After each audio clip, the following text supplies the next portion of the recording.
శ్రీ సాయినాథాయ నమః. శ్రీ సాయి సచ్చరిత్రము 31వ అధ్యాయము 5వ రోజు పారాయణము సోమవారం. ఈ అధ్యాయంలో బాబా సన్నిధిలో కొంతమందితో పాటు ఒక పులి కూడా సద్గతి పొందుట గురించి హేమాడ్ పంతు వర్ణించి ఉన్నాడు. మరణకాలమున మనస్సునందున్న కోరిక గాని ఆలోచన గాని ఆ వ్యక్తి భవిష్యత్తును నిశ్చయిస్తుంది. భగవద్గీత 8వ అధ్యాయంలో 5-6 శ్లోకాలలో శ్రీకృష్ణుడు ఇట్లు చెప్పియున్నాడు: ఎవరైతే వారి అంత్యదశయందు నన్ను జ్ఞప్తియందుంచుకుందురో వారు నన్ను చేరెదరు. ఎవరైతే ఏదో మరి ఒక దానిని ధ్యానించెదరో వారు దానినే పొందెదరు.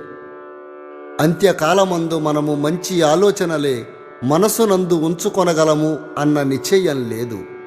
అనేక మంది అనేక కారణముల వల్ల భయపడి అదిరిపోయెదరు. కావున అంత్య సమయమందు మనస్సును నిలకడగా ఏదో మంచి ఆలోచన ఎందే నిలపవలనన్నచో నిత్యము దానిని అభ్యసించుట అవసరము. భగవంతుని ధ్యానము చేయుచు జ్ఞప్తి ఎందుచుకుని ఎల్లప్పుడూ భగవన్నామస్మరణ చేసినచో మరణకాలమందు గాబరా పడకుండా ఉండగలమని యోగీశ్వరులందరూ మనకు బోధించుచున్నారు. భక్తులు యోగులకు సర్వస్య శరణాగతి చేస్తారు. ఎందుకనగా సర్వజ్ఞులకు యోగులు దారి చూపి అంత్యకాలమున సహాయము చేసెదరని వారి నమ్మకము.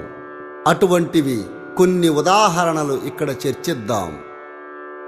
విజయానందుడు అనే మద్రాసు దేశపు సన్యాసి మానస సరోవరానికి యాత్రార్థమై బయలుదేరాడు. మార్గమధ్యంలో బాబా సంగతి విని షిరిడీలో ఆగాడు. అక్కడ హరిద్వార నుంచి వచ్చిన సన్యాసియగు సోమదేవస్వామిని కలుసుకున్నాడు. మానస సరోవర యాత్ర గురించి వివరాలు తెలుసుకున్నాడు. మానస సరోవరము గంగోత్రికి 500 మైళ్ళ పైన గలదని, ప్రయాణములో కలుగు కష్టములన్నింటినీ ఆ స్వామి వర్ణించాడు. మంచు ఎక్కువ, భాష ప్రతి 50 క్రోసులకు మారిపోతుందని, భూటాన్ ప్రజల సంశయ నైజమును, వారు యాత్రికులను పెట్టు కష్టములు మొదలగునవి అన్నీ చెప్పాడు. దీనిని విని ఆ విజయానందుడు నిరాశ చెంది యాత్రను మానుకొన్నాడు.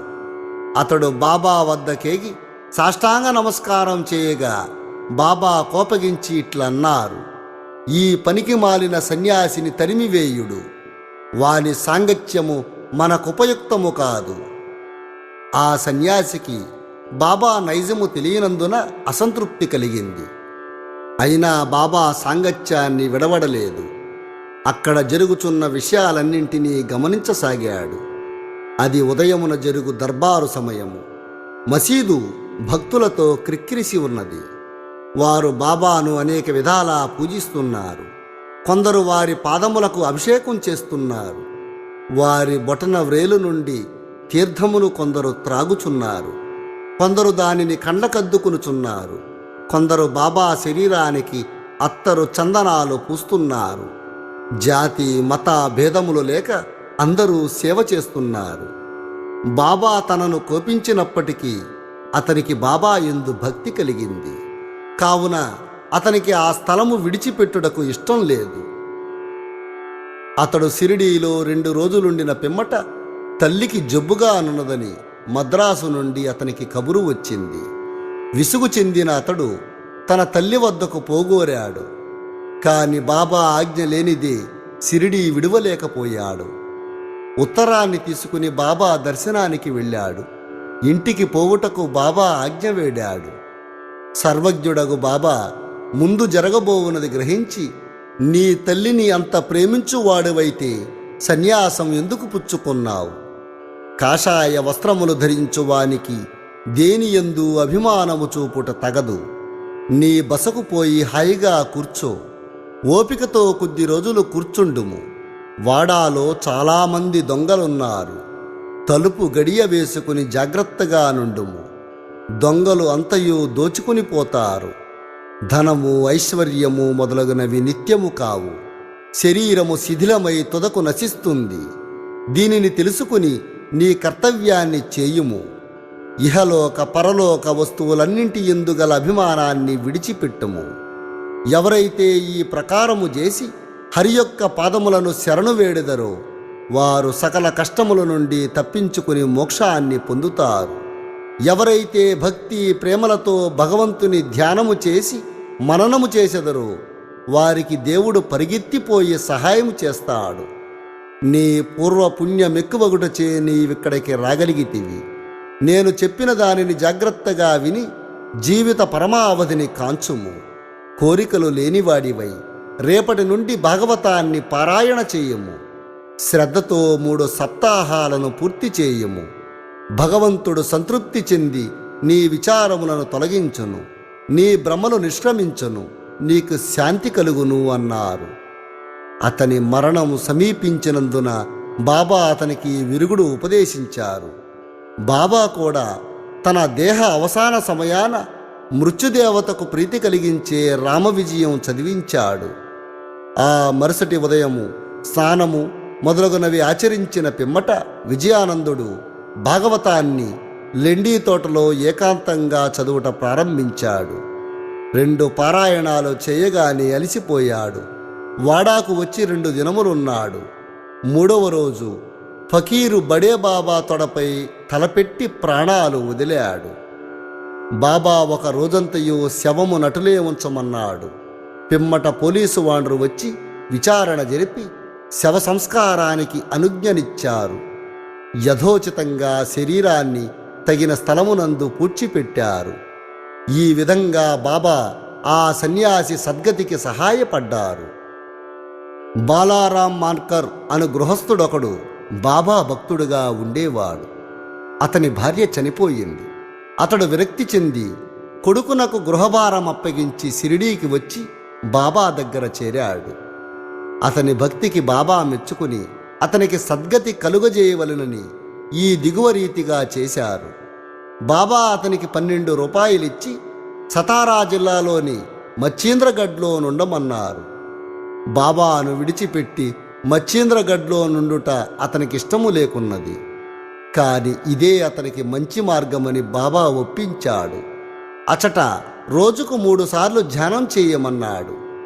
బాబా మాటలందు నమ్మకముంచి మాన్కర్ మచ్చీంద్రగఢ్కి వెళ్ళాడు. అక్కడి చక్కని దృశ్యమును, శుభ్రమైన నీటిని, ఆరోగ్యమైన గాలిని, చుట్టుప్రక్కల గల ప్రకృతి సౌందర్యమును చూచి సంతసించి బాబా సెలవిచ్చిన ప్రకారం మిక్కిలి తీవ్రంగా ధ్యానం చేయడం మొదలుపెట్టాడు. కొద్ది రోజుల పిమ్మట ఒక దృశ్యాన్ని చూశాడు. సాధారణంగా భక్తులు సమాధి స్థితి యందు దివ్యానుభవాలను పొందెదరు. కాని మాన్కర్ విషయంలో అట్లుగాక చైతన్యమునకు వచ్చిన పిమ్మట దివ్య దర్శనం లభించింది. అతనికి బాబా సశరీరంగా కనిపించాడు. మాన్కర్ బాబాను చూచుటయేగాక తనను అచ్చటకు ఎందుకు పంపితిరని అడిగాడు. బాబా ఇట్లు చెప్పారు: షిరిడీలో అనేక ఆలోచనలు నీ మనస్సున లేచాయి. నీ చెంచల మనస్సునకు నిలకడ కలుగజేయవలెనని ఇచ్చటికి పంపాను. నీవు పంచేంద్రియములతో 3.5 మూరల మనిషిగా నన్ను భావించితివి. నేనెల్లప్పుడూ షిరిడీలోనే ఉండేదననుకున్నావు. ఇప్పుడు నీ విచడ చూచిన నా రూపము షిరిడీలో చూచిన నా రూపముతో సమానంగా నున్నదో లేదో నిర్ధారింపుము. ఇందుకే నిన్నిచ్చటికి పంపితిని అన్నారు. కొంతకాలము గడిచిన పిమ్మట మాన్కర్ మచ్చీంద్రగఢ్ను విడిచి బాంద్రాకు ప్రయాణమయ్యాడు. పూనా నుండి దాదరకు రైలులో పోవాలననుకున్నాడు. టికెట్ కొరకు బుకింగ్ ఆఫీసుకు పోగా అది మిక్కిలి క్రిక్కిరిసి ఉన్నది. అతనికి టికెట్టు దొరకలేదు. లంగోటి కట్టుకుని కంబళి కప్పుకున్న ఒక పల్లెటూరివాడు వచ్చి మీరెక్కడికి పోవుచున్నారని మాన్కర్ని అడిగాడు. దాదర్కి వెళుతున్నానని మాన్కర్ బదులు చెప్పాడు. అప్పుడు ఆ పల్లెటూరివాడు, దయచేసి నా దగ్గర ఉన్న నా దాదర్ టికెట్టు తీసుకోండి, నాకవసరమైన పని ఉండుటచే దాదరకు వెళ్ళుట మానుకుంటిని అన్నాడు.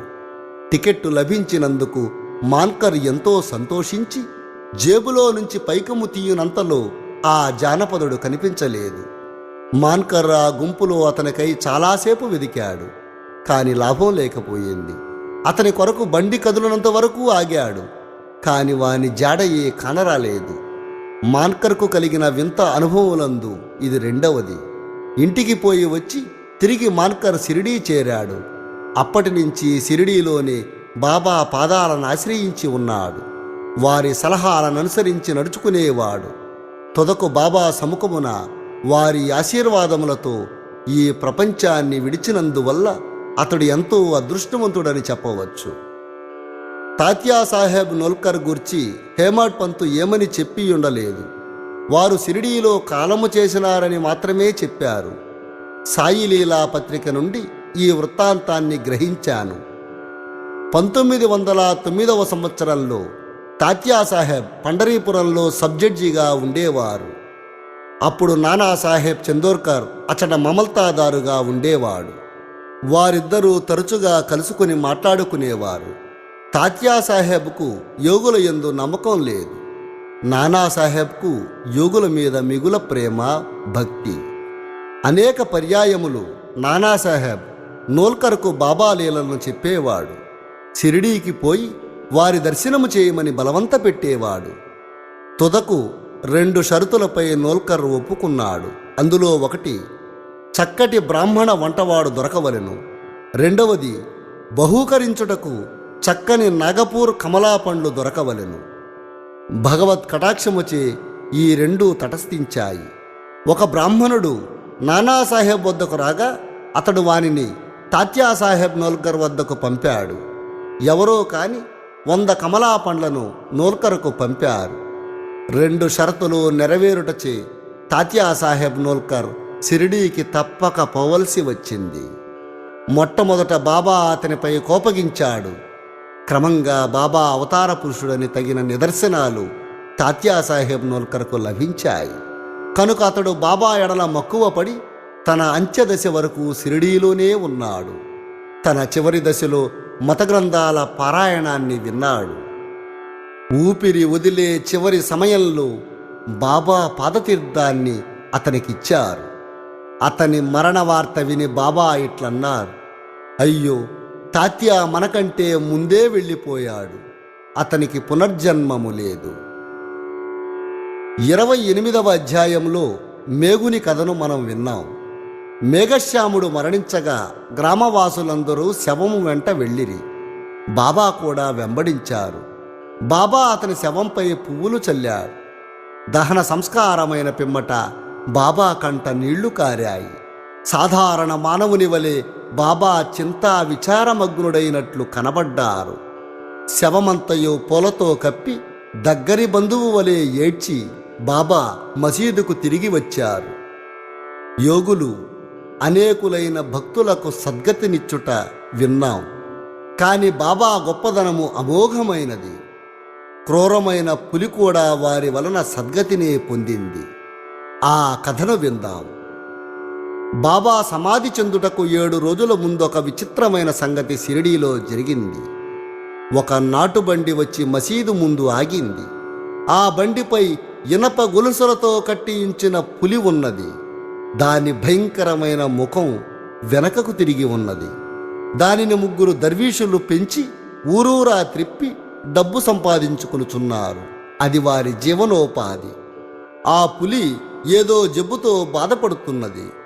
అన్ని విధాలైన ఔషధాలను వాడారు, కాని వారి ప్రయత్నాలు నిష్ఫలమయ్యాయి. బాబా కీర్తి విని వారు ఆ పులిని షిరిడీకి తీసుకుని వచ్చారు. దానిని గొలుసులతో పట్టుకుని ద్వారం వద్ద నిలబెట్టి దర్వీషులు బాబా వద్దకు పోయి దాని విషయమంతయు బాబాకు చెప్పారు. ఆ పులిని చూచేందుకు భయంకరంగా ఉన్న జబ్బుతో బాధపడుతున్నది. అందుకే అది మిగుల చికాకుగా ఉన్నది. భయంతో ఆశ్చర్యంతో షిరిడీవాసులంతా దానిని చూస్తున్నారు. బాబా దానిని తన వద్దకు తీసుకుని రమ్మన్నారు. అప్పుడు దానిని బాబా ముందుకు తీసుకుపోయారు. బాబా కాంతికి తట్టుకోలేక అది తలవాల్చింది. బాబా దాని వైపు జాలిగా చూశారు. అది బాబా వైపు ప్రేమగా చూచింది. వెంటనే తన తోకను నేలపై 3 సార్లు కొట్టి తెలివి తప్పి కింద పడి చచ్చింది. అది మరణించుట చూచి దర్వీషులు విరక్తి చెంది విచారంలో మునిగిపోయారు. ఆ జంతువు రోగంతో బాధపడుతూ చచ్చుటకు సిద్ధంగా ఉన్నది. కాని అది బాబా సముఖమున వారి పాదాల వద్ద ప్రాణాలు కోల్పోవుటకు దాని పూర్వజన్మ పుణ్యమే కారణమని భావించారు. అది వారికి బాకీ పడి ఉన్నది. దాని బాకీ తీరిన వెంటనే అది విమోచనము పొంది బాబా పాదాల చెంత ప్రాణాలు విడిచింది. యోగుల పాదముల కడ వినమ్రులై ప్రాణములు విడిచువారు రక్షింపబడుదురు. వారెంతో పుణ్యము చేయనిదే వారికట్టి సద్గతి కలుగదు. శ్రీ సాయినాథాయ నమః. 31వ అధ్యాయము సంపూర్ణము. సద్గురు శ్రీ సాయినాథార్పణమస్తు. శుభం భవతు. శ్రీ సాయినాథాయ నమః. శ్రీ సాయి సచ్చరిత్రము 32వ అధ్యాయము. ఈ అధ్యాయములో హేమాడ్ పంతు 2 విషయములను వర్ణిస్తున్నారు.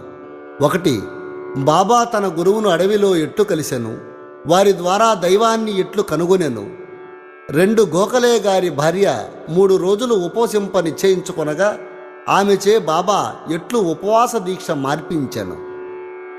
ప్రారంభమున హేమాడ్ పంతు సంసారమును అశ్వత్థ వృక్షంతో పోల్చుచు గీతలో చెప్పిన ప్రకారము దాని వ్రేళ్లు పైన, కొమ్మలు క్రింద గలవన్నాడు.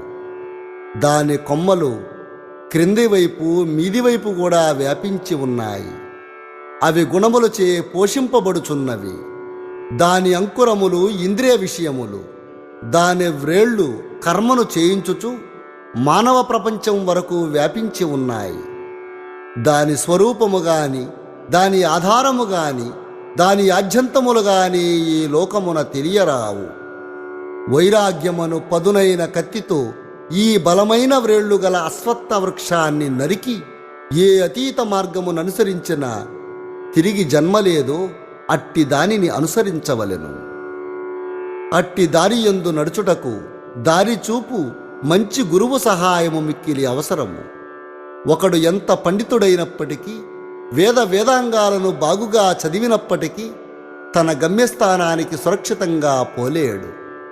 మార్గదర్శియే యుండి సహాయపడి సరి అయిన దారి చూపినచో మార్గములోనున్న గోతుల నుండి, అడవి మృగముల నుండి తప్పించుకుని సునాయాసంగా పయనించగలడు. ఈ విషయంలో బాబా అనుభవము బాబాయే స్వయంగా చెప్పియున్నారు. ఇది మిక్కిలి చిత్రమైనది. దీని ప్రకారం జాగ్రత్తగా నడుచుకున్నచో నమ్మకము, భక్తి, మోక్షము ప్రాప్తిస్తాయి. బాబా మాటలలోనే ఈ అన్వేషణను గురించి తెలుసుకోండి. ఒకానొకప్పుడు మేము నలుగురము మత గ్రంథములు చదువుచు ఆ జ్ఞానముతో బ్రహ్మము నైజము గూర్చి తర్కించ మొదలెట్టాము. మాలో ఒకడు ఆత్మను ఆత్మచే ఉద్ధరించవలెను గాని ఇతరులపై ఆధారపడరాదు అన్నాడు. అందుకు రెండవవాడు, మనస్సును స్వాధీనమందుంచుకున్నవాడే ధన్యుడనియు, మనము ఆలోచనల నుండి, భావముల నుండి ముక్తులమైనచో మనకంటే వేరైనది ఈ ప్రపంచంలో మరి ఏదియూ లేదని చెప్పాడు. మూడవవాడు, దృశ్య ప్రపంచము సదా పరిణామశీలమైనదనియు, నిరాకారమే శాశ్వతమైనదనియు, కావున సత్యాసత్య విచక్షణం అవసరమనియు చెప్పాడు. నాలుగవవారు అనగా బాబా, పుస్తక జ్ఞానం ఎందుకు పనికిరానిది, మనకు విధింపబడిన కర్మను మనము పూర్తి చేసి తనువును, మనస్సును, పంచ ప్రాణాలను గురువు పాదాలపై పెట్టి శరణు వేడాలి. గురువే దైవము, సర్వాన్ని వ్యాపించినవాడు. ఇట్టి ప్రత్యయం ఏర్పడుటకు దృఢమైన అంతులేని నమ్మకం అవసరం అన్నారు. ఈ ప్రకారంగా తర్కించుచు మేము నలుగురు పండితులము భగవంతుని వెదుకుటకు అడవులలో తిరగనారంభించాము. తక్కిన ముగ్గురు వారి స్వతంత్ర బుద్ధిని ఉపయోగించి వెదకడానికి నిశ్చయించారు. దారిలో ఒక వర్తకుడు మమ్ములను కలిసి, ఇప్పుడు చాలా ఎండగానున్నది, ఎంత దూరము పోవుచున్నారు, ఎక్కడికి పోవుచున్నారని అడిగాడు. అడవుల వెదుకుటకని మేము జవాబిచ్చాము. ఏమి వెదుకుటకు పూనుకుంటిరని అతడు తిరిగి అడిగాడు. ఏదో సందిగ్ధమైన యుక్తి జవాబిచ్చాము. ధ్యేయరహితంగా మేము తిరుగుట చూచి అతడు కనికరించి ఇట్లన్నాడు, అడవుల సంగతి పూర్తిగా తెలియకుండా మీ ఇష్టం వచ్చినట్టు తిరగరాదు. అడవులలో సంచరింపదలిచినచో మీ వెంట ఒక మార్గదర్శి ఉండియే తీరవలెను. అనవసరంగా ఈ ఎండవేళప్పుడు ప్రయాసపడదరెందుకు? మీ రహస్య అన్వేషణము నాకు చెప్పనక్కరలేదు. అయినను మీరు కూర్చుండి భోజనము చేసి నీళ్లు త్రాగి కొంత విశ్రాంతి తీసుకుని పిమ్మట పోవచ్చును, ఓపికతో ఉండండి అన్నాడు. అతడంత మృదువుగా మాట్లాడిన వానిని నిరాకరించి నడవసాగాము. మాకన్ని సంగతులు తెలియను కాన ఇతరుల సహాయము అక్కర్లేదనుకున్నాము. అడవులు పెద్దవి, మార్గములు లేనివి, చెట్లు దగ్గరగాను ఎత్తుగాను నుండుటచే సూర్యరశ్మి లోపలికి ప్రవేశించడం లేదు. కనుక దారి తప్పి అటూ ఇటూ చాలాసేపు తిరిగాము. తుట్టతుదకు ఎక్కడి నుండి బయలుదేరాము అక్కడే అదృష్టవశాత్తు తిరిగి వచ్చాము. ఆ బంజారా తిరిగి మమ్మల్ని కలుసుకుని ఇట్లన్నాడు: మీ తెలివితేటలపై ఆధారపడి మీరు దారి తప్పితిరి. చిన్నదానికి గాని పెద్దదానికి గాని సరి అయిన మార్గము చూపుటకు ఒక మార్గదర్శి ఉండి తీరవలెను. ఉత్త కడుపుతో చేయు అన్వేషణ జయప్రదము కాదు. భగవంతుడు సంకల్పించనిది మనకు దారిలో ఎవ్వరూ కలవరు. పెట్టిన భోజనం వద్దనకండి, వడ్డించిన విస్తరని త్రోసివేయకండి. భోజన పదార్థాలు అర్పించుట శుభసూచకము. ఇట్లనుచు తిరిగి మమ్ములను ప్రశాంతంగా భోజనం చేయమని బ్రతిమాలాడు. నా మిత్రులు ముగ్గురు ఆ మాటలను లక్ష్యపెట్టక భోజనము చేయకుండా ప్రయాణం సాగించారు. వారి హఠం ఆ విధంగా ఉండేది. నేను మాత్రం ఆకలితోనూ దాహంతోనే ఉన్నాను. ఆ బంజారా చూపిన అసామాన్య ప్రేమకు లొంగిపోయాను. మేమెంతో తెలివైన వారిమనుకున్నాం, కాని దయా దాక్షిణ్యాలకు దూరమైనాము. బంజారా చదువుకున్నవాడు కాడు, యోగ్యతలు లేనివాడు, తక్కువ జాతివాడు. కాని వాని హృదయము ప్రేమమయం. భోజనము చేయమని మమ్మల్ని వేడాడు. ఈ విధంగా ఫలాపేక్ష లేకుండా ఎవరైతే ఇతరులను ప్రేమిస్తారో వారు నిజముగా నాగరికులని ఎంచి వాని ఆతిథ్యము నామోదించటయే జ్ఞానమునకు ప్రథమ సోపానమని అనుకున్నాను. మిక్కిలి మర్యాదతో అతడు పెట్టిన భోజనాన్ని నేను తిని నీళ్లు త్రాగాను. ఏమి ఆశ్చర్యము! వెంటనే మా గురువుగారు వచ్చి మా ఎదుట నిలిచారు. వారడుగుటచే జరిగిన వృత్తాంతమంతయు తెలిపాను. అప్పుడు వారు, నాతో వచ్చుటకు ఇష్టపడెదరా? మీకు కావలసినదేదో నేను చూపెదను. నా యందు విశ్వాసమున్న వారికి జయం కలుగును అన్నారు. తక్కిన వారు వారి మాటలకు సమ్మతింపక ఎక్కడికో పోయారు. నేను మాత్రం వారికి గౌరవపూర్వకంగా నమస్కరించి వారి ఆజ్ఞకు లోబడి తిని అంతటా వారు నన్నొక బావి వద్దకు తీసుకుని పోయారు. నా కాళ్లను తాడుతో కట్టి నన్ను తలక్రిందులుగా ఒక చెట్టుకు గట్టి బావిలో నీళ్లకు 3 అడుగుల మీదుగా నన్ను వేలాడదీశారు. నా నోటితో గాని చేతులతో గాని నీళ్లను అందుకోలేకున్నాను. నన్ను ఈ విధంగా వేలాడగట్టి వారు ఎచ్చటకో వెళ్ళిపోయారు. 4-5 గంటల తర్వాత వారు మరలా వచ్చి నన్ను బావిలో నుంచి బయటకు తీసి ఎట్లున్నావని అడిగారు. ఆనందంలో మునిగియుంటిని. నేను పొందిన ఆనందమును నా ఒంటి మూర్ఖుడెట్లు వర్ణించగలడు అని జవాబిచ్చాను. నా మాటలు విని గురువుగారు మిక్కిలి సంతృప్తి చెందారు. నన్ను దగ్గరకు చేరదీసి నా వీపును తమ చేతులతో తట్టి నన్ను వారి వద్ద నుంచుకున్నారు. తల్లి పక్షి పిల్ల పక్షులను జాగ్రత్తగా చూచునట్లు నన్ను వారు కాపాడారు. నన్ను తమ బడిలో చేర్చుకున్నారు. అది చాలా అందమైన బడి. అక్కడ నేను నా తల్లిదండ్రులను మర్చిపోయాను. నా అభిమానమంతయు తొలగిపోయింది. నాకు సులభంగా విమోచనం కలిగింది. గురువుగారి మెడను కౌగిలించుకుని వారిని తదేక దృష్టితో నెల్లప్పుడూ చూచిచుండవలననిపించింది.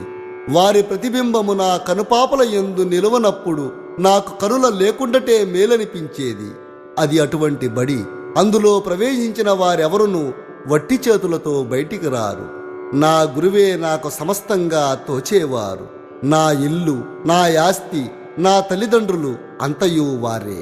నా ఇంద్రియములన్నీయు తమ తమ స్థానములు విడిచి నా కండ్ల యందు కేంద్రీకృతమయ్యాయి. నా దృష్టి గురువునందు కేంద్రీకృతమయ్యింది. నా ధ్యానమంతయు నా గురువు పైననే నిలిపి తిని నాకింకొక దాని యందు స్పృహ లేదు. వారిని ధ్యానము చేయనప్పుడు నా మనసు నా బుద్ధి స్తబ్దమగుచుండేది. నిశ్శబ్దంగా వారికి నమస్కరించేవాడిని.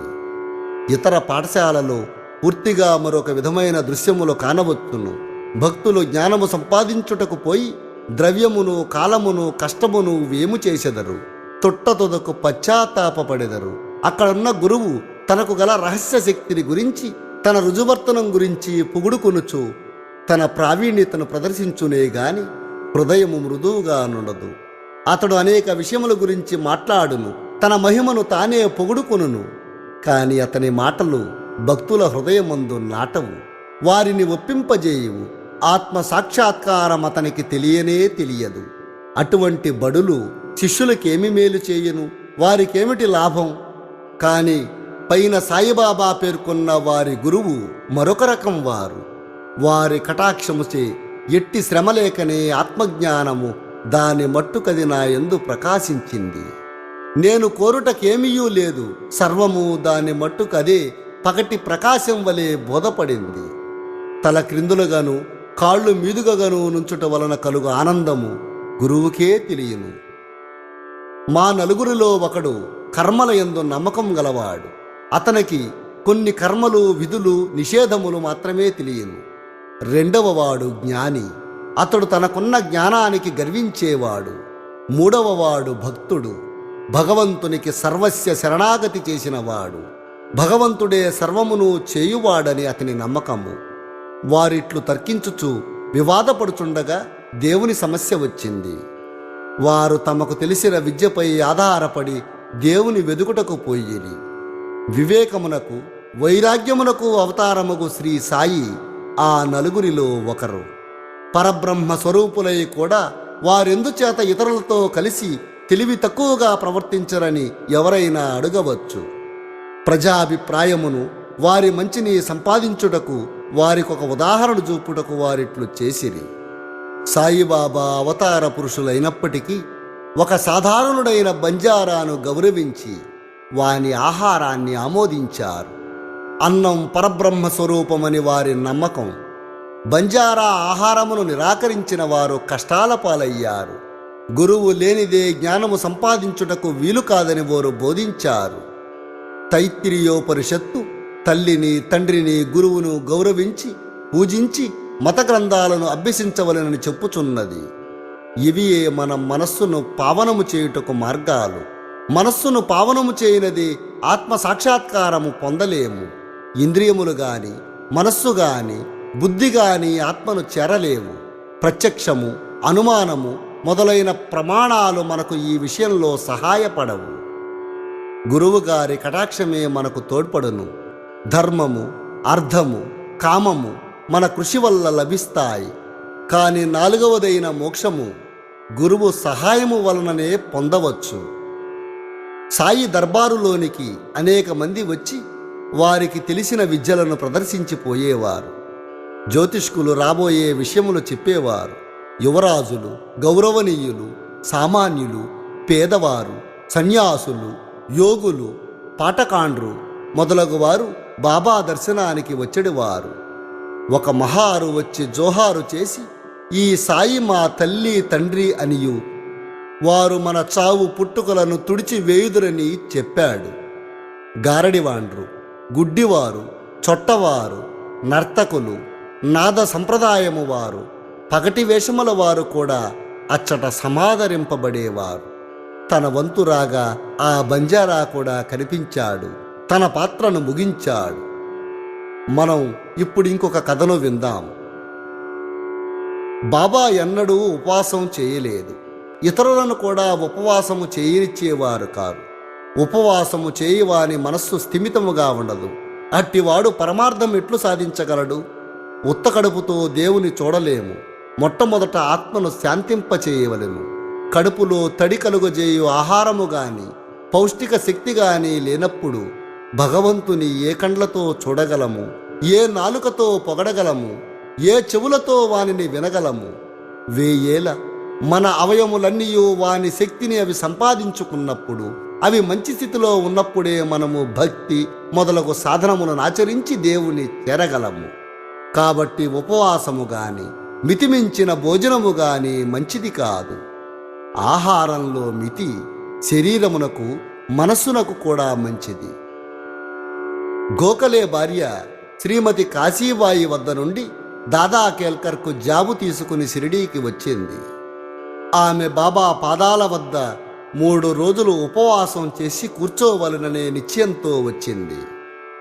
బాబా అంతకు ముందు రోజు కేల్కర్తో తన భక్తులను హోళీ పండగ నాడు ఉపవాసము చేయనీయనని చెప్పి ఉన్నారు. ఆ మరుసటి దినము ఆమె దాదా కేల్కర్తో పోయి బాబాను చూడగానే బాబా వెంటనే ఆమెతో, ఉపవాసము చేయవలసిన అవసరమేమి? దాదా భట్టు ఇంటికి పోయి బొబ్బట్లు చేసి అతనికి పిల్లలకు పెట్టి నీవు కూడా తినుము అన్నారు. హోళీ పండగ వచ్చింది. దాదా కేల్కర్ భార్య బయట చేరింది. కేల్కర్ ఇంట్లో వంట చేయడానికి ఎవరూ లేరు కాబట్టి బాబా సలహా సమయోచితంగా ఉన్నది.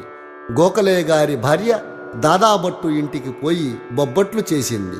ఆ రోజు అక్కడనే ఉన్నది, ఇతరులకు పెట్టింది, తాను భోంచేసింది. ఎంత మంచి కథ, ఎంత చక్కని నీతి!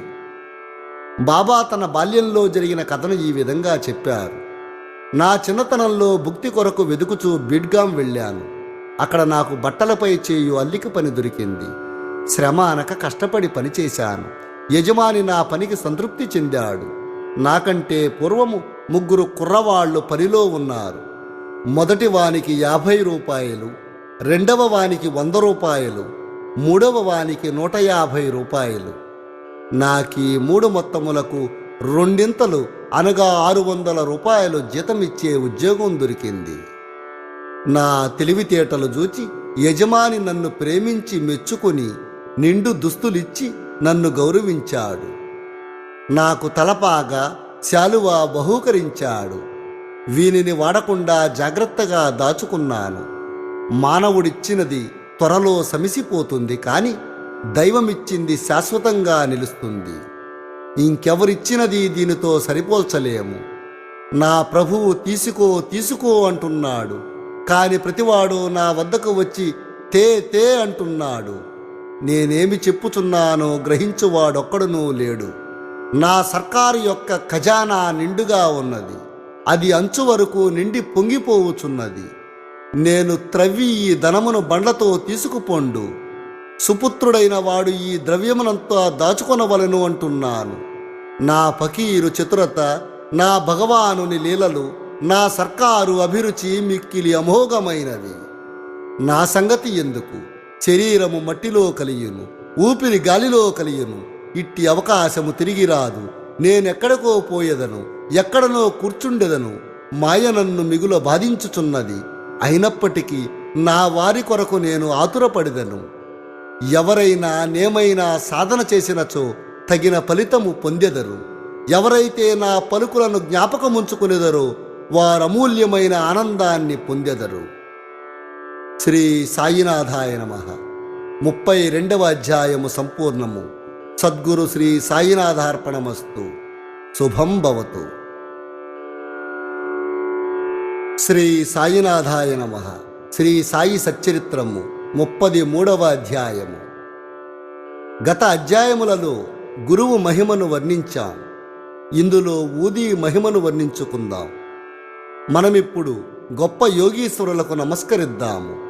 వారి కరుణా కటాక్షాలు కొండంత పాపాలను కూడా నశింపచేస్తాయి, మనలోని దుర్గుణాలను పోగొడతాయి. వారి సామాన్యపు పలుకులే మనకు నీతులు బోధిస్తాయి, అమృతానందాన్ని ప్రసాదిస్తాయి. ఇది నాది, అది నీది అను భేదభావం వారి మనసులందు పుట్టదు. వారి రుణమును ఈ జన్మ ఎందేగాక వచ్చే పెక్కు జన్మలందు కూడా మనం తీర్చుకోలేము. బాబా కొందరి వద్ద దక్షిణ వసూలు చేస్తారని మనకు తెలుసు. ఈ విధంగా వసూలు చేసిన మొత్తంలో ఎక్కువ భాగాన్ని దానం చేసి మిగతా దానితో వంట చెరుకును కొనేవారు. ఈ కట్టెలను బాబా దునిలో వేస్తుండేవారు. దానిని నిత్యము మంటబెట్టుచుండేవారు. అది ఇప్పటికీ అట్లే మండుచున్నది. అందులోని బూడిదనే ఊది అనుచున్నాము. బాబా దానిని భక్తులకు తమ తమ ఇండ్లకు తిరిగిపోవునప్పుడు పంచిపెట్టెడివారు. ఊదీ వలన బాబా ఏమి బోధించనుద్దేశించనో తెలుసుకుందాం. ప్రపంచంలో కనిపించే వస్తువులన్నీయూ బూడిదవలే అశాశ్వతములు. పంచభూతములచే చేయబడిన మన శరీరములన్నీయూ సౌఖ్యములను అనుభవించిన పిమ్మట పతనమైపోయి బూడిదాగును. ఈ సంగతి జ్ఞాపకం తెచ్చుటకై బాబా భక్తులకు ఊదీ ప్రసాదాన్ని పంచిపెట్టేవారు. ఈ ఊదీ వలననే బ్రహ్మము నిత్యమని, ఈ జగత్తు అశాశ్వతమనియు, ప్రపంచంలో గల బంధువులు, కొడుకు, తండ్రి, తల్లి మన వారు కారని బాబా బోధించారు. ఈ ప్రపంచంలోనికి మనం ఒంటరిగా వచ్చాం, ఒంటరిగానే వెళ్ళిపోతాం. ఊది అనేక విధముల శారీరక మానసిక రోగాలను బాగు చేసేది. బాబా ఊది ద్వారా, దక్షిణ ద్వారా నిత్యానిత్యములకు గల తారతమ్యము, అనిత్యమైన దాని యందు అభిమాన రాహిత్యము, వాటి గురించి చక్కగా బోధించేవారు. మొదట ఊది వివేకాన్ని, రెండవ దక్షిణ వైరాగ్యాన్ని బోధించేది. ఈ రెండును కలిగి ఉన్న గాని సంసారమనే సాగరాన్ని దాటలేము. అందుకే బాబా అడిగి దక్షిణ తీసుకునేవారు. షిరిడీ నుంచి ఇంటికి పోవునప్పుడు భక్తులకు ఊదీది ప్రసాదంగా ఇచ్చి కొంత నుదుటిపై వ్రాసి వరద హస్తమును వారి శిరస్సుపై నుంచేవారు. బాబా సంతోషముతో ఉన్నప్పుడు పాడుచుండెడివారు. వారు పాడే పాటలలో ఊదీ గురించి ఒక పాట పాడేవారు. దాని పల్లవి కళ్యాణరామ రారమ్ము, గోనెలతో ఊదీని తేతెమ్ము. బాబా దీనిని చక్కని రాగంతో మధురంగా పాడేవారు. ఇదంతయు ఊదీ యొక్క ఆధ్యాత్మిక ప్రాముఖ్యము, దానికి భౌతిక ప్రాధాన్యం కూడా కలదు. అది ఆరోగ్యాన్ని, ఐశ్వర్యాన్ని, ఆతృతల నుండి విమోచనాన్ని మొదలైన వాటిని ప్రసాదిస్తుంది. ఇక ఊదీ గురించిన కథలను ప్రారంభిద్దాం. నాసిక్ నివాసియగు నారాయణ మోతీరాంజాని అనువాడు బాబా భక్తుడు. అతడు రామచంద్ర వామన మాడక్ అనే బాబా భక్తుని వద్ద ఉద్యోగం చేసేవాడు. అతడు ఒకసారి తన తల్లితో షిరిడీకి పోయి బాబాని దర్శించాడు. అప్పుడు బాబా స్వయంగా అతనితో అతడు మోదక్ సేవను మాని తాను సొంతంగా వ్యాపారము పెట్టుకొనవలెనని చెప్పారు. కొన్ని దినముల తర్వాత బాబా మాట సత్యమయ్యింది. నారాయణ జాని ఉద్యోగం మాని స్వయంగా ఆనందాశ్రమము అనే హోటల్ పెట్టాడు. అది బాగా అభివృద్ధి చెందింది. ఒకసారి ఈ నారాయణరావు స్నేహితునికి తేలు కుట్టింది. అతడు ఆ బాధను భరించలేకపోయాడు. అటువంటి విషయాలలో ఊదీ బాగా పనిచేస్తుంది. నొప్పి ఉన్న చోట ఊదీని రాయవలెను. అందుకే నారాయణరావు ఊదీ కొరకు వెదికాడు, కాని అది కనిపించలేదు. అతడు బాబా పటము ముందర నిలిచి బాబా సహాయం కోరి బాబా నామజపము చేసి బాబా పటము ముందు రాలిపడిన అగరబత్తి బూడిద చిటికెడు తీసి దానినే ఊదీగా భావించి నొప్పి ఉన్న చోట రాశాడు. అతడు ఊదీ రాసిన చెయ్యి తీసివేయగానే నొప్పి తగ్గిపోయింది. ఇద్దరూ ఆశ్చర్య ఆనందాల్లో మునిగిపోయారు. ఒకానొకప్పుడు బాంద్రాలో నుండి ఒక బాబా భక్తునికి వేరొక గ్రామాన ఉన్న తన కుమార్తె ప్లేగు జ్వరంతో బాధపడుతున్నది అని కబురు వచ్చింది. అతడు తన వద్ద ఊదీ లేదనియు కనుక ఊదీ పంపమని నానాసాహెబ్ చందోర్కర్ గారికి కబురు పంపారు. ఈ వార్త నానాసాహెబ్కు ఠాణా రైల్వే స్టేషన్ వద్ద తెలిసింది. అప్పుడు అతడు భార్యతో కలిసి కళ్యాణికి పోతున్నాడు. వారి వద్ద అప్పుడు ఊదీ లేదు. కావున నానాసాహెబ్ రోడ్డుపైన మట్టిని కొంచెం తీసి సాయినామ జపం చేసి బాబా అనుగ్రహాన్ని అభ్యర్థించి తన భార్య నుదుటిపై రాశాడు. కబురు తెచ్చిన వ్యక్తి ఇదంతయు చూసి ఆశ్చర్యపోయాడు. ఆ భక్తుడు ఇంటికి పోయేసరికి 3 రోజుల నుండి బాధపడుచున్న వాని కూతురు నానాసాహెబ్ తన భార్య నుదుటిపై మట్టిని పూసినప్పటి నుండి తగ్గినని విని చాలా సంతోషించాడు. 1904-1905 సంవత్సరాన నానాసాహెబ్ చాందోర్కర్ జామ్నేరులో మామల్తాదారుగా ఉండేవాడు. ఇది ఖాందేశు జిల్లాలో షిరిడీకి 100 మైళ్ళ దూరంలో ఉన్నది. ఆయన కుమార్తె మైనతాయి గర్భిణి, ప్రసవించుటకు సిద్ధంగా ఉన్నది. ఆమె స్థితి బాగులేదు. ఆమె 2-3 దినముల నుంచి ప్రసవ వేదన పడుతోంది. నానాసాహెబ్ ఔషధములన్నీ వాడాడు, కానీ ప్రయోజనం లేదు. అప్పుడు బాబాను జ్ఞాపకం తెచ్చుకుని వారి సహాయాన్ని వేడాడు. అదే సమయంలో షిరిడీలో రామ్గీర్ బువా అనే సన్యాసి ఉన్నాడు. బాబా అతనిని బాపూగీర్ బువా అనేవారు. అతని స్వగ్రామము ఖాందేశ్లో ఉన్నది. అతడు ఖాందేశ్కు పోవుటకు నిశ్చయించుకున్నాడు. బాబా అతనిని పిలిచి మార్గమధ్యమున జామ్నేర్లో కొంత విశ్రాంతి తీసుకుని నానాసాహెబ్ చందోర్కర్కు ఊది ఆరతి పాట ఇవ్వవలసిందిగా ఆజ్ఞాపించారు. తన వద్ద 2 రూపాయలున్నవని, అవి జల్గాం వరకు రైలు టికెట్కు సరిపోవునని, కాబట్టి జల్గాం నుండి జామ్నేరు సుమారు 30 మైళ్ళు వెళ్ళుటకు ధనము లేదని రామ్గీర్ బువా చెప్పాడు. అన్నీ సరిగ్గా అమృతాయి గాన అతడు కలత చెందన అవసరం లేదని బాబా పలికారు. వెంటనే శ్యామాని పిలిచి మాధవ్ అడ్కర్ రచించిన హారతిని వ్రాయమన్నారు. హారతి పాటని ఊదీని రామ్గీర్ బువాకిచ్చి నానాసాహెబ్కు అందజేయమన్నారు. బాబా మాటలపై ఆధారపడి రామ్గీర్ బువా షిరిడీ విడిచి రాత్రి 2:30 గంటలకు జల్గాం చేరుకున్నాడు. అచ్చటికి చేరునప్పటికీ అతని చెంత 2 అణాలు మాత్రమే ఉన్నాయి. కాబట్టి కష్టదశలో ఉన్నాడు. అప్పుడే ఎవరో షిరిడీ నుండి వచ్చిన బాపూగీర్ బువా ఎవరు అని కేక వేస్తున్నారు. బువా అచ్చటికి పోయి తనేనని చెప్పాడు. నానాసాహెబ్ పంపించినారని చెప్పుచూ ఆ బంట్రోతు బువాను ఒక చక్కని టాంగా వద్దకు తీసుకొని పోయాడు. దానికి 2 మంచి గుర్రాలు కట్టబడి ఉన్నాయి. ఇద్దరూ అందులో కూర్చుని బయలుదేరారు. టాంగా వేగంగా వెళుతోంది. తెల్లవారుజామున టాంగా ఒక సెలయేరు వద్దకు చేరింది. బండి తోలువాడు గుర్రములను నీళ్లు త్రాగించుటకు పోయాడు. బంట్రోతు రామ్గీర్ బువాను పలహారం చేయమని పలహారపు దినుసులను పెట్టాడు. గడ్డము మీసములున్న బంట్రోతు బట్టలు చూచి రామ్గీర్ బువా అతడు మహమ్మదీయుడని సంశయించి పలహారం తినలేదు. కాని ఆ బంట్రోతు తాను హిందువునని, గర్వాల్ దేశపు క్షత్రియుడననియు నానాసాహెబ్ ఆ పలహారము పంపెనగాన తినుటకెట్టి సంశయము వలదు అని చెప్పెను. అప్పుడిద్దరూ కలిసి పలహారం చేసి బయలుదేరేది. ఉషఃకాలమున జామ్నేర్ చేరారు. జామ్నేర్ చేరగానే రామ్గిర్ బువా కాలకృత్యములు తీర్చుటకై టాంగా దిగి 2-3 నిమిషాలలో తిరిగి వచ్చాడు. కాని తిరిగి వచ్చేసరికి టాంగా గాని, టాంగా తోలువాడు గాని, బంట్రోతు గాని లేరు. బాపూగీర్ బువా నోటి వెంట మాట రాలేదు. దగ్గరున్న కచేరీకి పోయి అడుగగా నానాసాహెబ్ ఇంటి వద్దనే ఉన్నట్లు తెలిసింది. అతడు నానాసాహెబ్ గారింటికి వెళ్ళి తాను షిరిడీ సాయిబాబా వద్ద నుంచి వచ్చినట్లు చెప్పాడు. బాబా ఇచ్చిన ఊది హారతి పాట నానాసాహెబ్కు అందజేశాడు. మైనతాయి చాలా దుస్థితిలో ఉన్నది. అందరూ ఆమె గురించి మిగులు ఆందోళన పడుచున్నారు. నానాసాహెబ్ తన భార్యను పిలిచి ఊదీని నీళ్లలో కలిపి కుమార్తెకిచ్చి హారతిని పాడుమనిరి. బాబా మంచి సమయంలో సహాయము పంపిననుకున్నారు. కొద్ది నిమిషములలో ప్రసవం సుఖంగా జరిగిందని వార్త వచ్చింది. గండము గడిచినదని చెప్పారు. నానాసాహెబ్ గారు టాంగాను, నౌకరును, పలహారాలను పంపినందుకు బాపూగీర్ బువా ఆయనకు కృతజ్ఞత తెలుపుగా అతడు మిక్కిలి ఆశ్చర్యపోయాడు. షిరిడీ నుంచి ఒకరు వస్తున్నట్లు కూడా తనకు తెలియదని, తాను ఏ విధమైన టాంగాను పంపలేదని చెప్పాడు.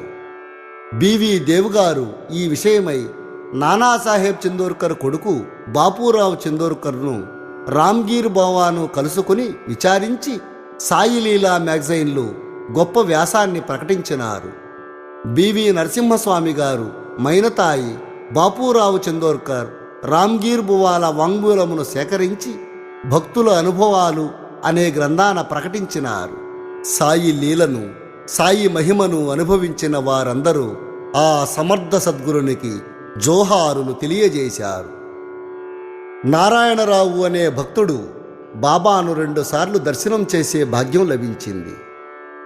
బాబా సమాధి చెందిన 3 ఏండ్లకు షిరిడీకి పోవాలని అనుకున్నాడు, కానీ పోలేకపోయాడు. బాబా సమాధి చెందిన 1 సంవత్సరంలో అతడు జబ్బుపడి మిగుల బాధపడసాగాడు. సాధారణ చికిత్సల వలన అతనికి ప్రయోజనం కలగలేదు. కావున రాత్రింబగళ్ళు బాబాని ధ్యానించసాగాడు. ఒకనాడు స్వప్నంలో ఒక దృశ్యాన్ని చూశాడు. ఆ స్వప్నంలో అతనికి బాబా దర్శనమిచ్చి, ఆందోళన పడవద్దు, రేపటి నుంచి బాగవుతుంది, వారం రోజులలో నడవగలవు అని చెప్పారు. స్వప్నంలో చెప్పిన రీతిగా రోగం వారంలో కుదిరింది. ఇచ్చట మనం ఆలోచించవలసిన విషయం ఏమిటంటే, శరీరం ఉన్నన్నాళ్ళు బాబా బ్రతికియుండిరా, శరీరము పోయినదిగాన చనిపోయినారా? లేదు, బాబా ఎల్లప్పుడూ జీవించియే ఉన్నారు. వారు జనన మరణాలకు అతీతులు. ఎవరైతే బాబాను ఒకసారి హృదయపూర్వకంగా ప్రేమించెదరో వారెక్కడున్నప్పటికీ ఎట్టి సమయమందు గాని బాబా నుంచి తగిన జవాబు పొందెదరు. వారు ఎల్లప్పుడూ మన ప్రక్కనే ఉన్నారు. ఏ రూపంలోనో భక్తునికి దర్శనమిచ్చి వారి కోరికను నెరవేరుస్తున్నారు. బొంబాయిలో నుండే ప్రముఖ సంకీర్తనాకారుడు బాలబువ సుతార్ ఒకసారి షిరిడీకి వచ్చాడు. అతడు గొప్ప భక్తుడు. ఎల్లప్పుడూ అతడు భగవద్ధ్యానము భజన ఎందే తత్పరుడై ఉండేవాడు. అందుచే జనులు వారిని నవయుగ తుకారాం అని పిలిచేవారు. వారు బాబాకు నమస్కరించగా బాబా ఇతనిని నేను 4 సంవత్సరాల నుండి ఎరుగుదును అన్నారు.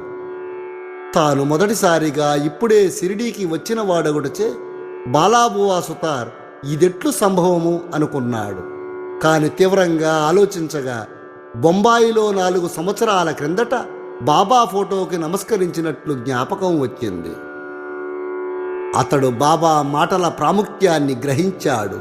తనలో తానిట్లనుకున్నాడు, యోగులు ఎంతటి సర్వజ్ఞులు, సర్వాంతర్యాములు. తమ భక్తుల యందు వారికెంత ప్రేమ. నేను వారి ఫోటోను చూచుట వారిని స్వయముగా చూచిన దానితో సమానమని నాకు బోధించారు. అప్పాసాహెబ్ కులకర్ణి 1917వ సంవత్సరమున అప్పాసాహెబ్ కులకర్ణి వంతు వచ్చింది. అతడు ఠాణాకు బదిలీ అయ్యాడు. బాలాసాహెబ్ భాటే అతనికి బాబా ఫోటో ఇచ్చి ఉన్నాడు. అతడు దానిని జాగ్రత్తగా పూజించేవాడు. పువ్వులు, చందనము, నైవేద్యము బాబా పటానికి నిత్యం అర్పించుచు బాబాను చూడవలనని మిగుల కాక్షించేవాడు. ఈ సందర్భాన బాబా పటమును మనఃపూర్వకంగా చూచినచో బాబాను ప్రత్యక్షంగా చూచిన దానితో సమానమేనని చెప్పవచ్చు. కులకర్ణి ఠాణాలో నుండగా భివండి పర్యటనకు పోవలసి వచ్చింది. 1 వారం రోజుల లోపల తిరిగి వచ్చుటకు అవకాశం లేదు. అతడు లేనప్పుడు 3వ రోజున ఈ దిగువ ఆశ్చర్యకరమైన సంగతి జరిగింది. మధ్యాహ్నము 12 గంటలకు ఒక ఫకీరు అప్పా కులకర్ణి ఇంటికి వచ్చారు. వారి ముఖలక్షణాలు సాయిబాబా ముఖలక్షణాలతో సరిపోయాయి.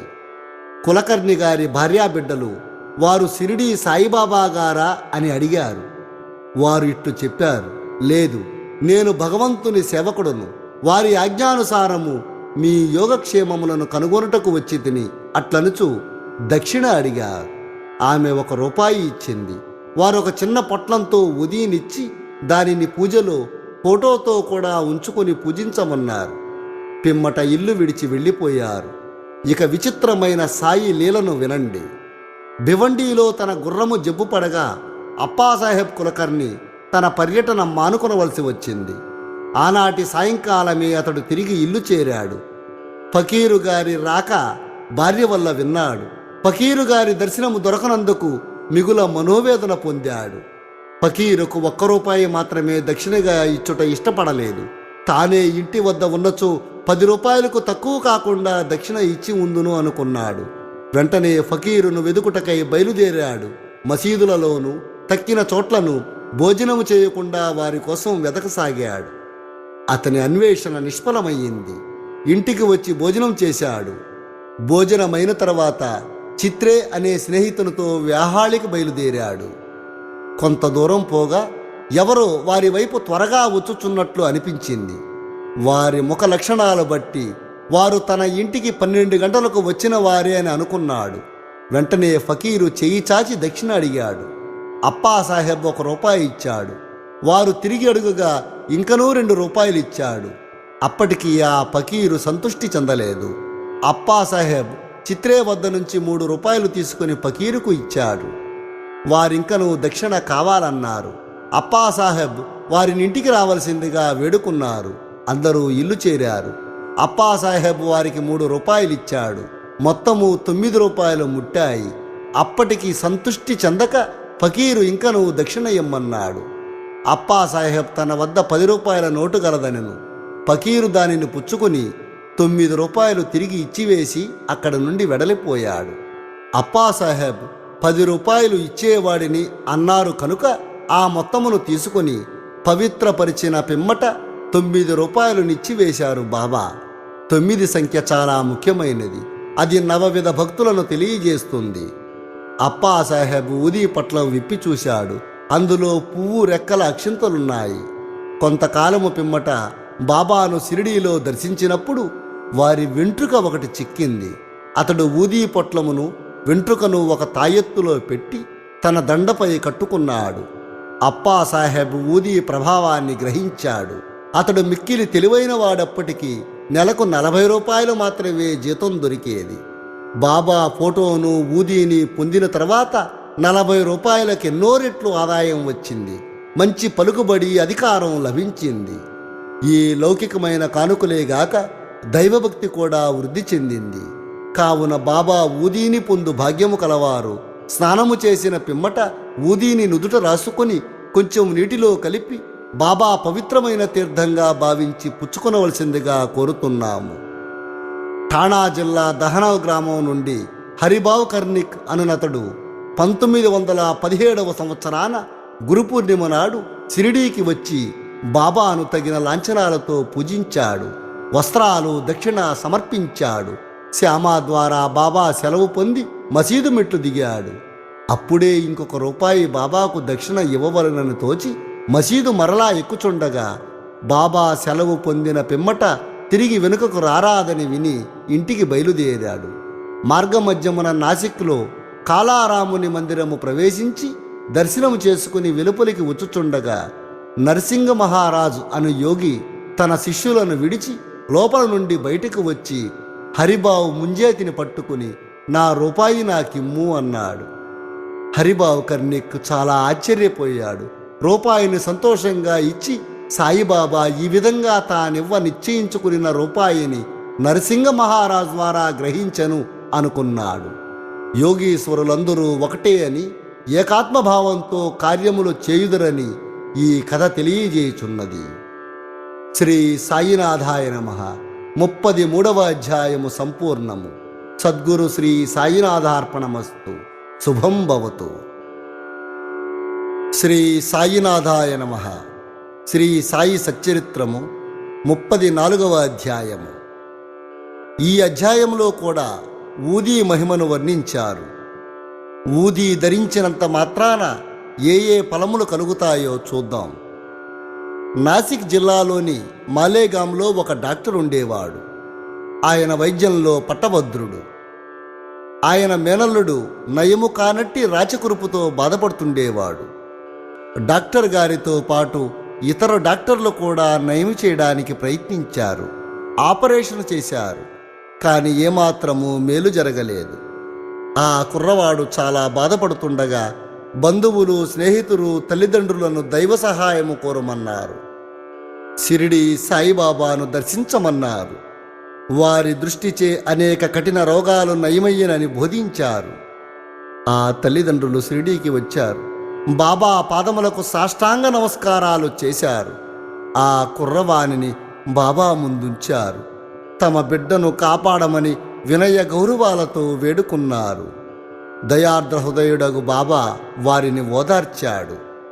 ఎవరైతే ఈ మసీదుకు వచ్చెదరో వారు ఎన్నడూ ఈ జన్మలో ఏ వ్యాధి చేతనూ బాధపడరు. కనుక హాయిగా నుండు. ఆ కురుపుపై ఊదీని పూయండి.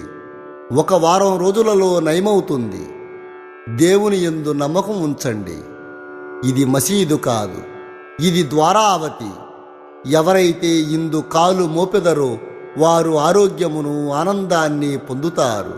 వారి కష్టాలు గట్టెక్కుతాయి అని చెప్పారు. వారు ఆ కుర్రవాణిని బాబా ముందు కూర్చుండబెట్టారు. బాబా ఆ కురుపు మీద తన చేతిని త్రిప్పారు. ప్రేమాస్పదమైన చూపులను ప్రసరింపజేశారు. రోగి సంతృప్తి చెందాడు. ఊదీ రాయిగా కురుపు నెమ్మదించింది. కొద్ది రోజుల పిమ్మట పూర్తిగా మానిపోయింది. తల్లిదండ్రులు కుర్రవానితో కూడా బాబాకు కృతజ్ఞతలు తెలిపి షిరిడీ విడిచారు. బాబా ఊదీ ప్రసాదం వల్లను, వారి దయాదృష్టి వల్లను రాచకురుపు మానిపోయినందుకు వారు చాలా సంతోషించారు. ఈ సంగతి విన్న ఆ కుర్రవాని మామయ్యకు డాక్టరు ఆశ్చర్యపడ్డాడు. బొంబాయి పోవుచు మార్గమధ్యమున బాబాని చూడాలనుకున్నాడు. కాని మాలేగాంలోనో మన్మాడులోనో ఎవరో బాబాకు వ్యతిరేకంగా చెప్పి అతని మనస్సును విరిచేశారు. కావున అతడు షిరిడీకి పోవుట మానుకుని తిన్నగా బొంబాయి చేరాడు. తనకు మిగిలియున్న సెలవులు ఆలీబ్యాగ్లో గడపవలననుకున్నాడు. బొంబాయిలో ఉన్నప్పుడు 3 రాత్రులు వరుసగా ఒకే కంఠధ్వని, ఇంకనూ నన్ను నమ్మవా అని ఆ డాక్టరుకు వినిపించింది. వెంటనే డాక్టరు తన మనస్సును మార్చుకుని షిరిడీకి పోవడానికి నిశ్చయించుకున్నాడు. అతడు బొంబాయిలో ఒక రోగికి అంటు జ్వరానికి చికిత్స చేస్తున్నాడు. రోగికి నయం కావడం లేదు కనుక షిరిడీ ప్రయాణం రోజురోజుకి వాయిదా పడుతోంది. కాని తన మనస్సులో బాబాను పరీక్షించదలిచి రోగి యొక్క వ్యాధి ఈనాడు కుదిరినచో రేపే షిరిడీకి వచ్చెదను అని అనుకున్నాడు. జరిగిన చిత్రమేమనా, సరిగ్గా మనోనిశ్చయము చేసినప్పటి నుంచి జ్వరం తగ్గుట ప్రారంభించి త్వరలోనే సామాన్య ఉష్ణతకు దిగింది. డాక్టరు తన మనోనిశ్చయం ప్రకారం షిరిడీకి వెళ్ళాడు.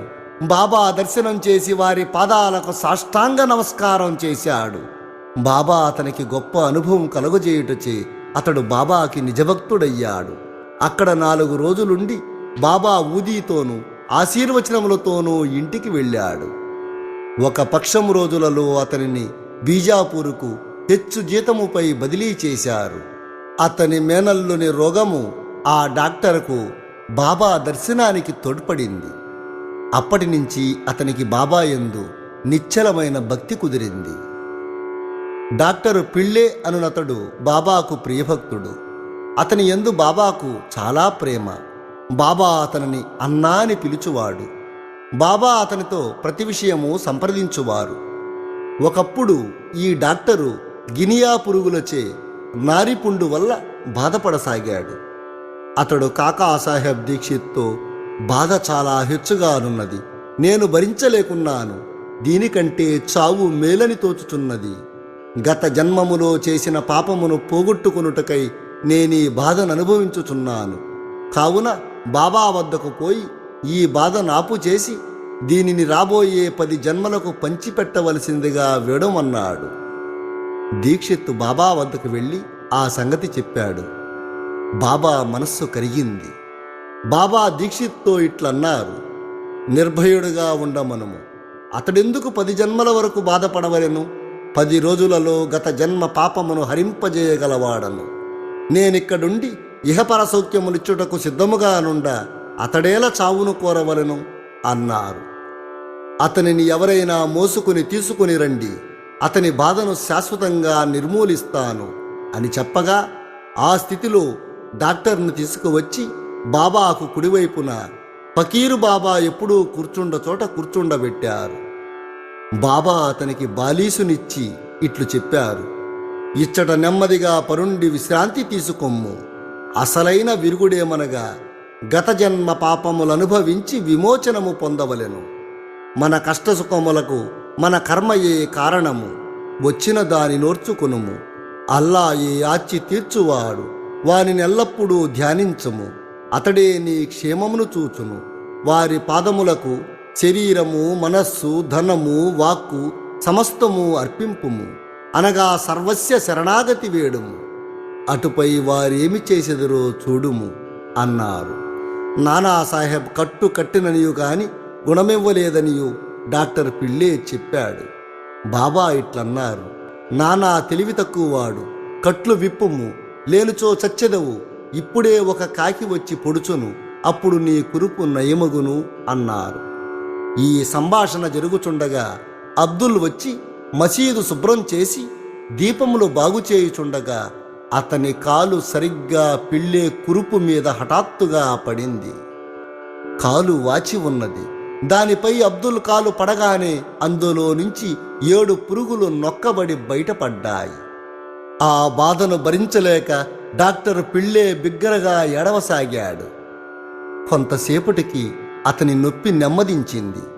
అతనికి ఏడ్పు, నవ్వు ఒకటి తర్వాత ఇంకొకటి వచ్చుచున్నాయి. బాబా ఇట్లన్నారు, చూడండి, మన అన్న జబ్బు కుదిరి నవ్వుచున్నాడు అనగా పిళ్ళే కాకి ఎప్పుడు వచ్చునని అడిగాడు. బాబా ఇట్లు జవాబు చెప్పాడు, నీవు కాకిని చూడలేదా? అది తిరిగి రాదు. అబ్దులే ఈ కాకి. ఇప్పుడు నీవు పోయి వాడాలో విశ్రాంతి గుణము, నీవు త్వరలో బాగయ్యదవు అనగా ఊది పూయుట వలన దానిని తినుట వలనను ఏ చికిత్స పొందకయే, ఔషధమును పుచ్చుకొనకయే వ్యాధి పూర్తిగా 10 రోజులలో బాబా చెప్పిన ప్రకారం మానిపోయింది. శ్యామ తమ్ముడు బాపాజీ సావూల్ విహర్ దగ్గర ఉండేవాడు. ఒకనాడు అతని భార్యకు ప్లేగు జ్వరం వచ్చింది. ఆమెకు తీవ్రమైన జ్వరం వల్ల చంకలో 2 బొబ్బలు లేచాయి. బాపాజీ శ్యామా వద్దకు పరిగెత్తి వచ్చి సహాయపడవలసిందిగా ప్రార్థించాడు. శ్యామ భయపడ్డాడు. కాని యథాప్రకారం బాబా వద్దకు వెళ్ళి సాష్టాంగ నమస్కారం చేసి వారి సహాయం కోరాడు. వ్యాధిని బాగు చేయమని ప్రార్థించాడు. తన తమ్ముని ఇంటికి బోవుటకు అనుజ్ఞనిమ్మన్నాడు. బాబా ఇట్లు పలికారు: ఈ రాత్రి సమయమందు వెళ్ళవద్దు, ఊదీని పంపుము. జ్వరము గాని బొబ్బలు గాని లక్ష్యపెట్టనవసరం లేదు. మన తండ్రియును యజమానియును ఆ దైవమే. ఆమె వ్యాధి సులభంగా నయమవుతుంది. ఇప్పుడు వెళ్ళవద్దు, రేపటి ఉదయము వెళ్ళుము, వెంటనే తిరిగి రమ్ము అన్నారు సాయిబాబా. శ్యామాకు బాబా ఊది యందు సంపూర్ణమైన విశ్వాసమున్నది. బాపాజీ ద్వారా దానిని పంపాడు. బొబ్బలపై దానిని పూసి కొంత నీళ్లలో కలిపి త్రాగించారు. దానిని తీసుకునిన వెంటనే బాగా చెమట పట్టింది. జ్వరం తగ్గింది. రోగికి మంచి నిద్ర పట్టింది. మరుసటి ఉదయము తన భార్యకు నయమగుట చూచి బాపాజీ ఆశ్చర్యపడ్డాడు. జ్వరం పోయింది, బొబ్బలు మానిపోయాయి. ఆ మరుసటి ఉదయం శ్యామ బాబా ఆజ్ఞ ప్రకారం ఆ గ్రామానికి వెళ్ళాడు. అక్కడ ఆమె పొయ్యి దగ్గర తేనీరు తయారు చేయడం చూసి ఆశ్చర్యపోయాడు. తమ్ముని అడుగగా బాబా ఊది ఒక్క రాత్రిలోనే ఆ బొబ్బలను బాగు చేసెను అని చెప్పాడు. అప్పుడు ఉదయం వెళ్ళి త్వరగా రమ్ము అన్న బాబా మాటల భావాన్ని శ్యామ తెలుసుకొనగలిగాడు. టీ త్రాగి శ్యామ తిరిగి వచ్చాడు. వచ్చి బాబాకు నమస్కరించాడు. దేవా, ఏమి నీ ఆట? మొట్టమొదట తుఫాను లేపి మాకు అశాంతి కలుగజేసిదవు. దానిని తిరిగి శాంతింపజేసి మాకు నెమ్మది ప్రసాదిస్తావు అన్నాడు.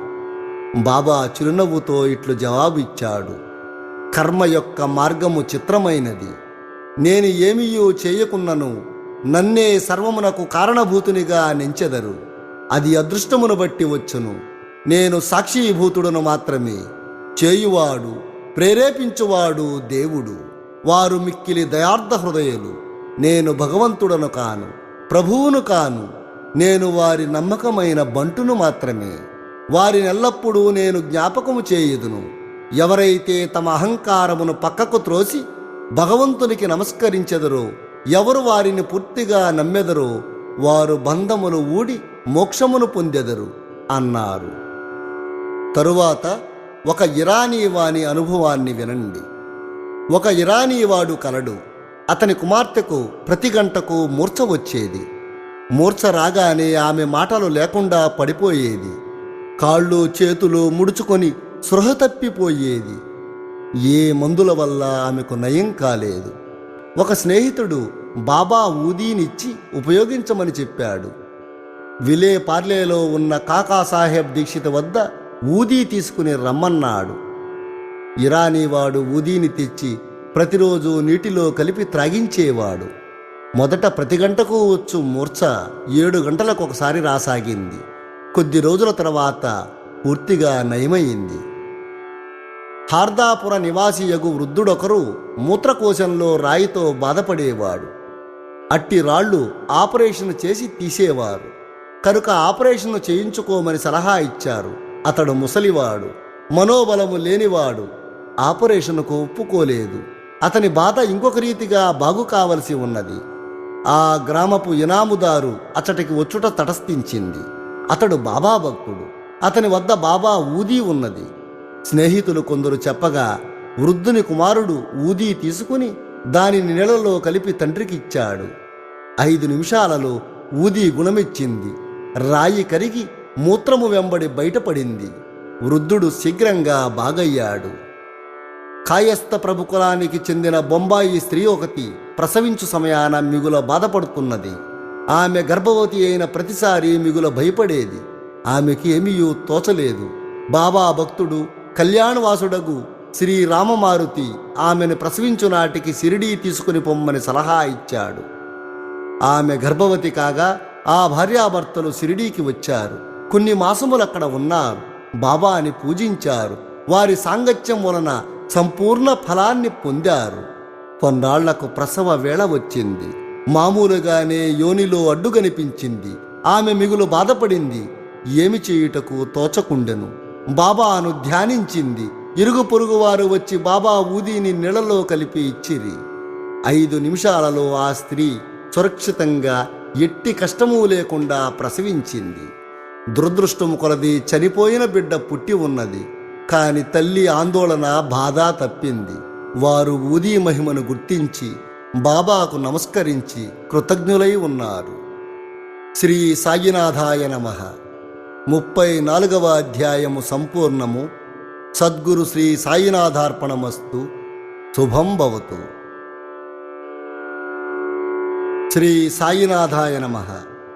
శ్రీ సాయి సచ్చరిత్రము 35వ అధ్యాయము. ఈ అధ్యాయములలో కూడా ఊదీ మహిమ వర్ణించబడింది.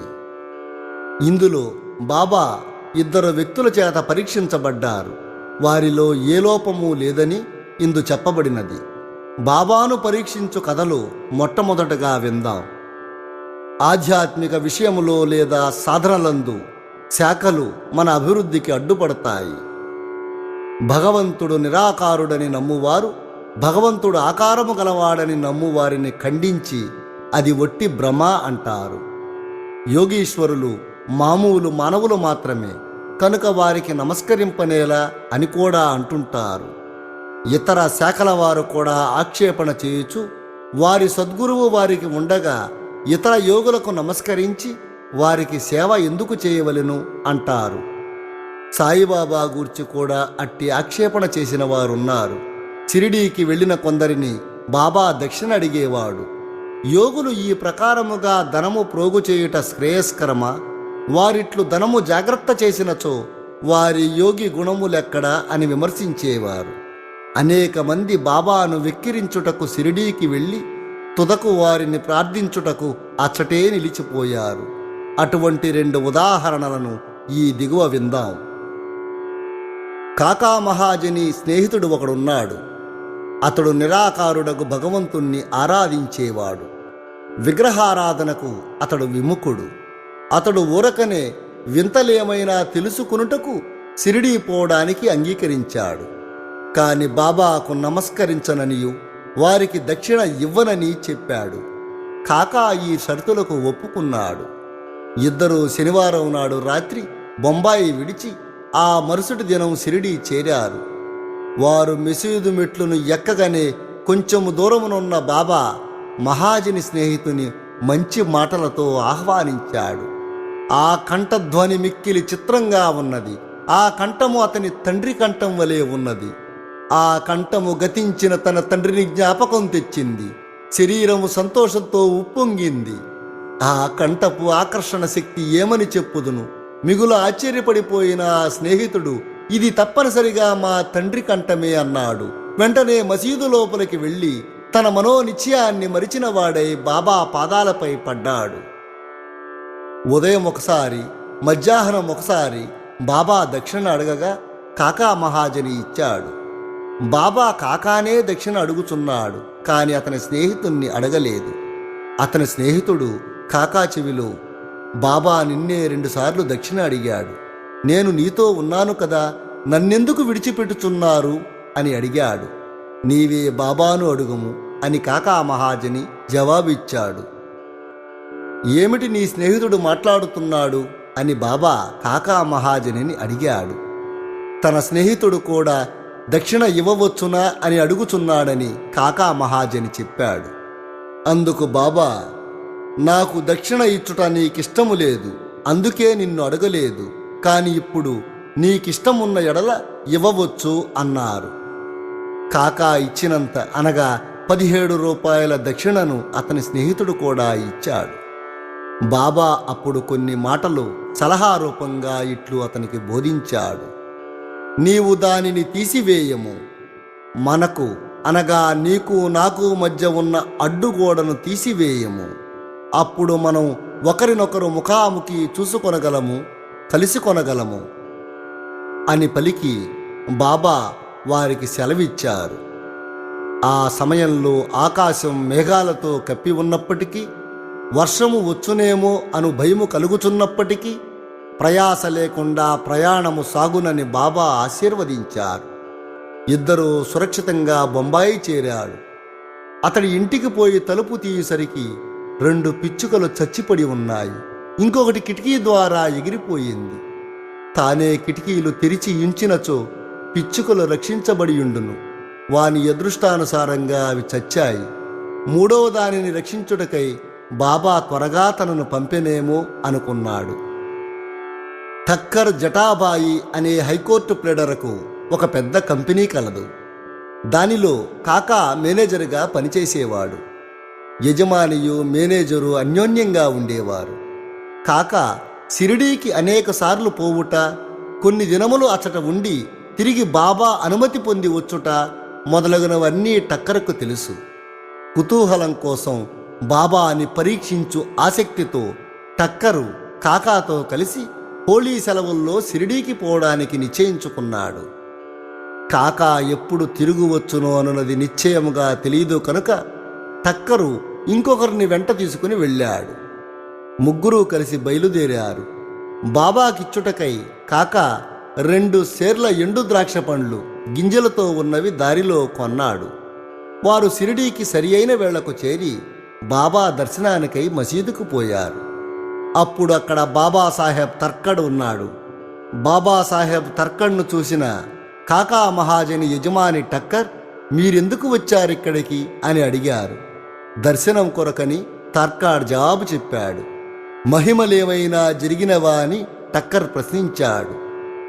బాబా వద్ద ఏమైనా అద్భుతములు చూచుట తన నైజము కాదని, భక్తులు ప్రేమతో కాంక్షించున్నది తప్పక జరుగునని బాబాసాహెబ్ తర్కడ్ బదులు చెప్పాడు.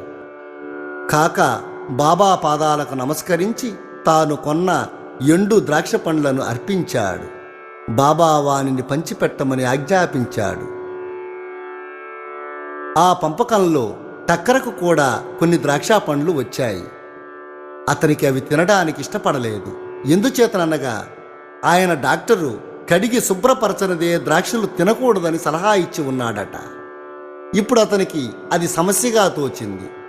తనకు వాటిని తినుటకు ఇష్టం లేదు, కానీ బాబా తినుటకు ఆజ్ఞాపించుడిచే పారవేయలేకపోయాడు. పారవేసినట్లయితే బాగుండదని వాని నోటిలో వేసుకున్నాడు. గింజలనేమి చేయవలెనో తోచలేదు. మసీదులో గింజలు ఉమ్మివేయుటకు భయపడ్డాడు. తన ఇష్టమునకు వ్యతిరేకంగా తొదకు గింజలు తన జోబిలో వేసుకున్నాడు. బాబా యోగి అయినచో తనకు ద్రాక్ష పండ్లు తినడం ఇష్టం లేదని తెలియదా? వాటిని ఎందుకు బలవంతంగా ఇచ్చారు? ఈ ఆలోచన అతని మనస్సున తట్టగానే బాబా ఇంకా మరికొన్ని ద్రాక్ష పండ్లు తెచ్చి అతనికి ఇచ్చాడు. అతడు వాటిని తినలేదు, చేతిలో పట్టుకున్నాడు. అది గమనించి బాబా తినమని ఆజ్ఞాపించాడు. వారి ఆజ్ఞానుసారము నోట్లో వేసుకోగా ఆశ్చర్యకరంగా ఆ ద్రాక్షలు గింజలు లేకుండా ఉండెను. అందుకతడు మిగులు ఆశ్చర్యపోయాడు. అద్భుతాలు చూడలేదనుకున్నాడు, కానీ అతనిపై ఈ అద్భుతం ప్రయోగించబడింది. బాబా తన మనస్సును కనిపెట్టి గింజలు గల ద్రాక్ష పండ్లను గింజలు లేని వాటిగా మార్చివేశాడు. ఏమి ఆశ్చర్యకరమైన శక్తి! ఇంకా సందేహం ఉన్నటువంటి టక్కర్ తర్కడ్ దగ్గరకు వచ్చి, నీకు ఎటువంటి ద్రాక్షలు దొరికినవి అని అడిగాడు. గింజలతో ఉన్నవని తర్కడ్ చెప్పాడు. టక్కర్ ఆశ్చర్యపోయాడు. అప్పటికి నమ్మకం కుదరని టక్కర్, సాయిబాబా ఈసారి ద్రాక్ష పండ్లు పంపకం మొట్టమొదట కాకా నుంచి ప్రారంభించాలి అనుకున్నాడు. అతని మనసు నందున్న ఈ సంగతి కూడా గ్రహించి బాబా కాకా వద్ద నుంచి ఎండు ద్రాక్షల పంపిణీ ప్రారంభించవలసిందిగా ఆజ్ఞాపించారు. ఈ నిదర్శనంతో టక్కర్ సంతృప్తి చెందాడు. శ్యామ టక్కరును కాకా యజమానిగా బాబాకు పరిచయం చేశాడు. అందుకు బాబా ఇట్లన్నాడు, అతడెట్లు వానికి యజమాని కాగలడు? అతని యజమాని వేరొకరు గలరు. అనగానే కాకా ఈ జవాబుకు చాలా సంతోషం చెందాడు. తన మనోనిశ్చయం మరిచి టక్కరు బాబాకు నమస్కరించి వాడాకు తిరిగిపోయాడు. మధ్యాహ్నహారతైన పిమ్మట వారందరూ బాబా సెలవు తీసుకొనుటకు మసీదుకు వచ్చారు. శ్యామ వారి పక్షాన మాట్లాడాడు. బాబా ఇట్లు చెప్పసాగాడు. ఒక చంచల మనస్సు గల పెద్ద మనిషి ఉండేవాడు. అతనికి ఆరోగ్యము ఐశ్వర్యము కూడా ఉన్నది. ఎట్టి విచారములు లేకుండా జీవిస్తున్నాడు. అనవసరమైన ఆరాటము పైన వేసుకుని అక్కడక్కడా తిరుగుతూ మనశ్శాంతిని పోగొట్టుకుంటున్నాడు. ఒక్కొక్కప్పుడు భారములన్నీ వదిలివేస్తాడు. మరొకప్పుడు వాటిని మోస్తుంటాడు. అతని మనస్సునకు నిలకడలేదు. అతని స్థితి కనిపెట్టి కనికరించి, నేను నీకిష్టమొచ్చిన చోట నీ నమ్మకము పాదుకొల్పుము, ఎందుకిట్లా భ్రమించెదవు, ఒకే చోటును ఆశ్రయించుకుని నిలకడగా ఉండు అని చెప్పాను అన్నారు బాబా. వెంటనే టక్కర్ ఇది అంతయో తన గూర్చియే అని గ్రహించాడు. కాకా కూడా తన వెంట రావాలననుకున్నాడు.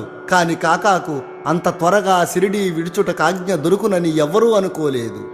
బాబా దీనిని కూడా కనుగొని కాకాను అతని యజమానితో కలిసి పోవుటకు అనుజ్ఞ ఇచ్చాడు. ఈ విధంగా బాబా సర్వజ్ఞుడనుటకు టక్కరకు నిదర్శనాలు దొరికాయి.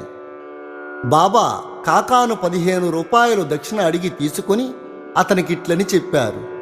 నేను 1 రూపాయి దక్షిణ ఎవరి వద్ద నుంచి గాని తీసుకున్నచో దానికి 10 రెట్లు ఇవ్వవలెను.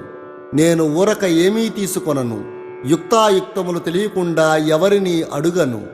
ఆ ఫకీరు ఎవరిని చూపునో వారి వద్దనే నేను తీసుకొనిదను. ఎవరైనా ఫకీరుకు గత జన్మ నుంచి బాకీ ఉన్నచో వాని వద్దనే ధనము పుచ్చుకుందును. దానము చేయువాడిచ్చున్నది ప్రస్తుతము విత్తనములు నాటుట వంటిది. అది మునుముందు గొప్ప పంట అనుభవించుట కొరకే. ధర్మము చేయుటకు ధనము ఉపయోగించవలెను. దానిని సొంతమునకు వాడుకొనిన అది వ్యర్థమవుపోవును. గత జన్మలో నీ విచ్చియుంటేనే గాని ఇప్పుడు నీవు అనుభవించలేవు. కనుక ధనమును పొందవలననుచో దానిని ప్రస్తుతం ఇతరులకు దానమిచ్చుటే సరియైన మార్గము. దక్షిణ ఇచ్చుచున్నచో వైరాగ్యము పెరుగును. దాని వలన భక్తి జ్ఞానములు కలుగును. 1 రూపాయినిచ్చి 10 రూపాయలు పొందవచ్చును. ఈ మాటలు వినగానే టక్కరు తన నిశ్చయమును మరిచి 15 రూపాయలు బాబా చేతిలో దక్షిణగా సమర్పించెను. షిరిడీకి వచ్చుట మేలైనదనుకునెను. ఎందుకనగా అతని సందేహాలన్నీ తొలగిపోయాయి. అతడెంతో నేర్చుకున్నాడు. బాంద్రా నివాసి కాయస్థు ప్రభు కులమునకు చెందిన ఒక పెద్ద మనుష్యుడు చాలా కాలంగా నిద్ర పట్టక బాధపడేవాడు. నిద్రించుటకై నడుము వాల్చగానే గతించిన తన తండ్రి స్వప్నంలో కనిపించి తీవ్రంగా తిట్టుచుండేవాడు. ఇది అతని నిద్రను భంగపరిచి రాత్రంతయు అతనిని పిచ్చివాడిగా చేస్తుండేది. ప్రతిరోజు ఇట్లు జరిగి ఏమి చేయుటకు తోచకున్నది. ఒకనాడతడు బాబా భక్తునితో ఈ విషయాన్ని మాట్లాడాడు. బాబా ఊదియే దీనిని తప్పనిసరిగా బాగుచేయునని అతడు సలహా ఇచ్చాడు. అతడు వానికి కొంత ఊదీనిచ్చి ప్రతిరోజు నిద్రించుటకు ముందు కొంచెం నుదుటికి రాసుకుని మిగతా పొట్లమును తల క్రింద దిండుకు దిగువ పెట్టుకొనమన్నాడు. ఇట్లు చేసిన పిమ్మట సంతోషము ఆశ్చర్యము కలుగునట్లు అతనికి మంచి నిద్ర పట్టింది. ఎట్టి చికాకు లేకుండా పోయింది. అతడు సాయిని నిరంతరం స్మరించేవాడు. సాయిబాబా పటము తెచ్చి గోడకు వేలాడదీశాడు. దానిని ప్రతిరోజు పూజించేవాడు. గురువారం నాడు పూలమాల వేసేవాడు. నైవేద్యము సమర్పించేవాడు. పిమ్మట అతని వ్యాధి పూర్తిగా తగ్గిపోయింది. బాలాజీ పాటిల్ నేవాస్కర్ ఇతడు బాబాకు గొప్ప భక్తుడు. ఇతడు ఫలాపేక్ష లేకుండా చాలా మంచి సేవ చేశాడు. ఇతడు షిరిడీలో బాబా ఏ ఏ మార్గముల ద్వారా పోవుచుండునో వాటన్నింటినీ తుడిచి శుభ్రం చేసేవాడు. అతని అనంతరము ఈ పని రాధాకృష్ణమాయి అతి శుభ్రంగా నెరవేర్చింది. ఆమె తర్వాత అబ్దుల్లా చేసేవాడు. బాలాజీ ప్రతి సంవత్సరము పంట కోయగానే దానినంతయూ తెచ్చి బాబాకు అర్పించేవాడు. అతడు బాబా ఇచ్చిన దానితో తన కుటుంబాన్ని పోషించుకునేవాడు. ఈ ప్రకారంగా అతడు చాలా సంవత్సరాలు చేశాడు. అతని తర్వాత అతని కుమారుడు కూడా దానిని అవలంబించాడు. బాలాజీ మరణించాక అతని సాంవత్సరీకం నాడు నేవాస్కర్ కుటుంబం వారు కొంతమంది బంధువులను భోజనానికి పిలిచారు. భోజన సమయానికి పిలిచిన వారి కంటే 3 రెట్లు ఎక్కువగా బంధువులు వచ్చారు. బాలాజీ నేవాస్కర్ భార్యకు సంశయం కలిగింది. వండిన పదార్థాలు వచ్చిన వారికి చాలవని, కుటుంబ గౌరవానికి భంగము కలుగునని ఆమె భయపడింది. ఆమె అత్తగారు ఓదార్చుచు, భయపడకు, ఇది మనది కాదు, ఇది సాయి ఆహారమే. అన్ని పాత్రలు గుడ్డలతో పూర్తిగా కప్పివేయము. వానిలో కొంచెం ఊదీ వేయము. గుడ్డ పూర్తిగా తీయకుండా వడ్డన చేయము. సాయి మనల్ని కాపాడుతాడు అన్నది. ఆమె ఈ సలహా ప్రకారమే చేసింది. వచ్చిన వారికి భోజన పదార్థాలు సరిపోవటయేగాక ఇంకనూ చాలా మిగిలాయి. తీవ్రంగా ప్రార్థించినచో యథాప్రకారము ఫలితమును పొందవచ్చునని ఈ సంఘటన ద్వారా తెలుస్తున్నది. ఒకనాడు షిరిడీ నివాసి రఘు పాటిల్ నేవాసేలో ఉన్న బాలాజీ పాటిల్ ఇంటికి వెళ్ళాడు. ఆనాడు సాయంకాలం ఒక పాము ఆవుల కొట్టంలోకి జొరబడింది. అందులోని పశువులన్నీ భయపడి కదలసాగాయి. ఇంటిలోని వారందరూ భయపడ్డారు. కాని బాలాజీ శ్రీ సాయియే ఆ రూపమున వచ్చినని భావించాడు. ఏమీ భయపడక గిన్నెతో పాలు తెచ్చి సర్పము ముందు పెట్టి ఇట్లన్నాడు: బాబా, ఎందుకు బుసకొట్టుచున్నారు? ఎందులకి ఈ అలజడిని సృష్టించినారు? మమ్ము భయపెట్టదలిచారా? ఈ గిన్నెడు పాలను తీసుకుని నెమ్మదిగా త్రాగండి అంటూ అతడు దాని దగ్గర నిర్భయంగా కూర్చున్నాడు. ఇంటిలోని తక్కిన వారు భయపడ్డారు. వారికి ఏమి చేయుటకు తోచలేదు. కొద్దిసేపటిలో సర్పము తనంతట తానే మాయమైపోయింది. ఎంత వెతికినను కనిపించలేదు. బాలాజీకి 2 భార్యలు, కొంతమంది బిడ్డలున్నారు. బాబా దర్శనానికై వారప్పుడప్పుడు షిరిడీకి పోయేవారు. బాబా వారి కొరకు చీరలు బట్టలు కొని ఆశీర్వాదములతో కలిపి ఇచ్చేవారు. శ్రీ సాయినాథాయ నమః. 35వ అధ్యాయము సంపూర్ణము. సద్గురు శ్రీ సాయినాథార్పణమస్తు. శుభం భవతు. శ్రీ సాయినాథాయ నమః. శ్రీ సాయి సచ్చరిత్రము 36వ అధ్యాయము. ఒకనాడు గోవా నుండి 2 పెద్ద మనుష్యులు బాబా దర్శనానికి వచ్చారు. బాబా పాదాలకు నమస్కరించారు. ఇద్దరూ కలిసి వచ్చినప్పటికీ బాబా వారిలో ఒక్కరిని 15 రూపాయల దక్షిణ ఇమ్మని అడిగి తీసుకున్నారు. ఇంకొకరు అడగకుండానే 35 రూపాయలు ఇవ్వగా అందరికీ ఆశ్చర్యం కలుగునట్లు బాబా నిరాకరించారు. అక్కడున్న శ్యామ బాబాను ఇట్లడిగారు: దేవా, ఇది ఏమి? ఇద్దరు కలిసి వచ్చారు. ఒకరి దక్షిణ ఆమోదించితివి, రెండవ దానిని తిరస్కరించితివి. ఎందులకి ఈ భేదభావము? బాబా ఇట్లు జవాబిచ్చారు: శ్యామ, ఎందులకో నీకేమి తెలియదు. నేను ఎవరి వద్ద ఏమియూ తీసుకొనను. మసీదు మా ఈ బాకీని కోరుతుంది. బాకీ ఉన్నవాడు చెల్లించి రుణ విమోచనాన్ని పొందుతాడు. నాకు ఇల్లు గాని, ఆస్తి గాని, కుటుంబం గాని కలవా? నాకేమీ అక్కరలేదు. నేనెప్పుడూ స్వతంత్రుడను. రుణము, శత్రుత్వము, హత్య చేసిన దోషము చెల్లించియే తీరవలెను. దానిని తప్పించుకుని మార్గము లేదు అనగానే అందరూ ఆశ్చర్యపోయారు. ఆ తర్వాత బాబా తన విశిష్టమైన ధోరణిలో ఇట్లు చెప్పసాగాడు: ఈ 15 రూపాయలు ఇచ్చినవాడు ప్రప్రథమంగా పేదవాడు. అతనికి ఉద్యోగం దొరికినచో తన మొదటి నెల జీతాన్ని ఇష్టదైవానికి సమర్పిస్తానని మొక్కుకున్నాడు. అతనికి నెలకు 15 రూపాయల జీతంతో ఉద్యోగం దొరికింది. క్రమంగా జీతం పెరిగింది. అతడు దాదాపుగా 700 రూపాయలు జీతాన్ని ఈనాడు సంపాదిస్తున్నాడు. అతడు ఐశ్వర్యం అనుభవించు కాలమందు తన మొక్కును మరిచాడు. కాని అతని కర్మఫలమే అతనిని ఇక్కడికి ఈడ్చుకుని వచ్చింది. ఆ మొత్తాన్నే నేను దక్షిణ రూపంగా అడిగాను అన్నారు. వెంటనే బాబా మరొక కథ చెప్పారు. సముద్ర తీరాన నేను తిరుగుతున్నాను. ఒక పెద్ద భవనం వద్దకు వచ్చి దాని వసారాపై కూర్చున్నాను. ఆ యజమాని నన్ను బాగుగా ఆదరించి చక్కని భోజనం పెట్టాడు. ఆ ఇంట్లో బీరువా పక్కన శుభ్రమైన స్థలము చూపి అక్కడ పడుకోమన్నాడు. నేనక్కడ నిద్రపోయాను. నేను గాఢ నిద్రలో ఉండగా ఆ మనిషి ఒక రాతి పలకను లాగి గోడకు కన్నము చేసి లోపలికి ప్రవేశించి నా జేబులో ఉన్న డబ్బంతా దొంగిలించాడు. నేను లేచి చూచుకొనగా 30,000 రూపాయలు పోయినవి. నేను మిగుల బాధపడ్డాను. ఏడుస్తూ కూర్చున్నాను. పైకమంతా నోట్ల రూపంగా ఉండేది. ఆ బ్రాహ్మణుడే దానిని దొంగిలించను అనుకున్నాను. భోజనము, నీరు రుచించలేదు. వసారాపై ఒక పక్షము కాలము కూర్చుండి నాకు కలిగిన నష్టానికి, కష్టానికి ఏడవసాగాను.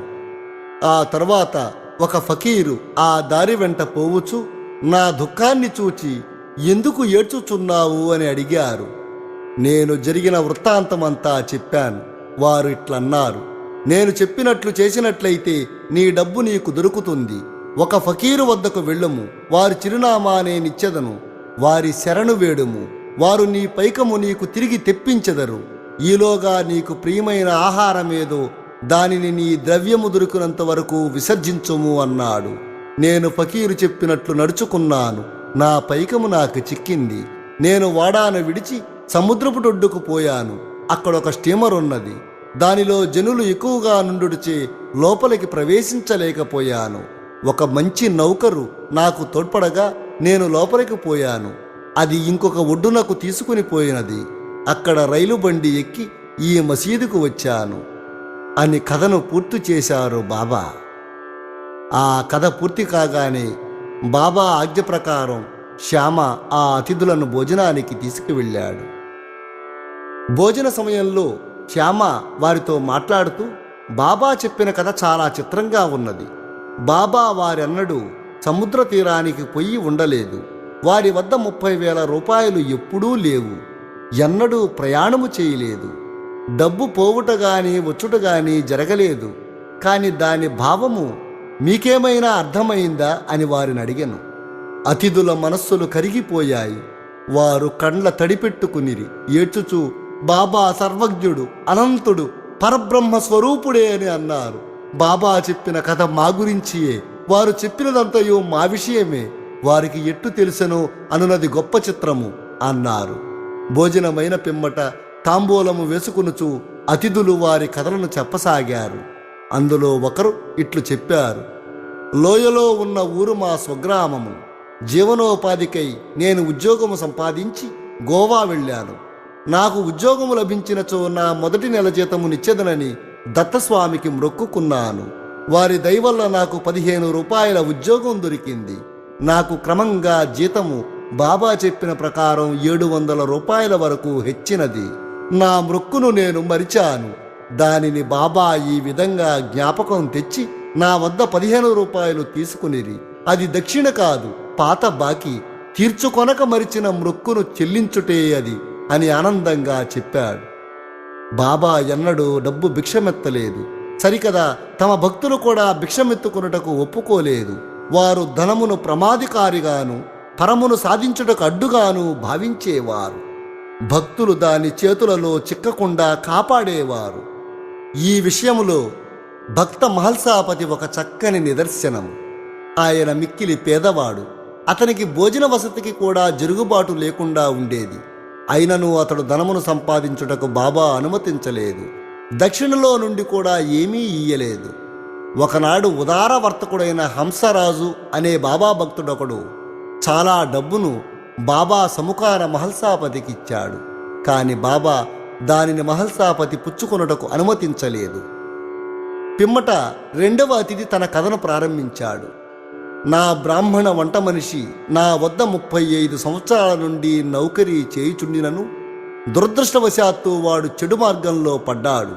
వాడి మనస్సు మారిపోయింది. వాడు నా ధనాన్నంతా దొంగిలించాడు.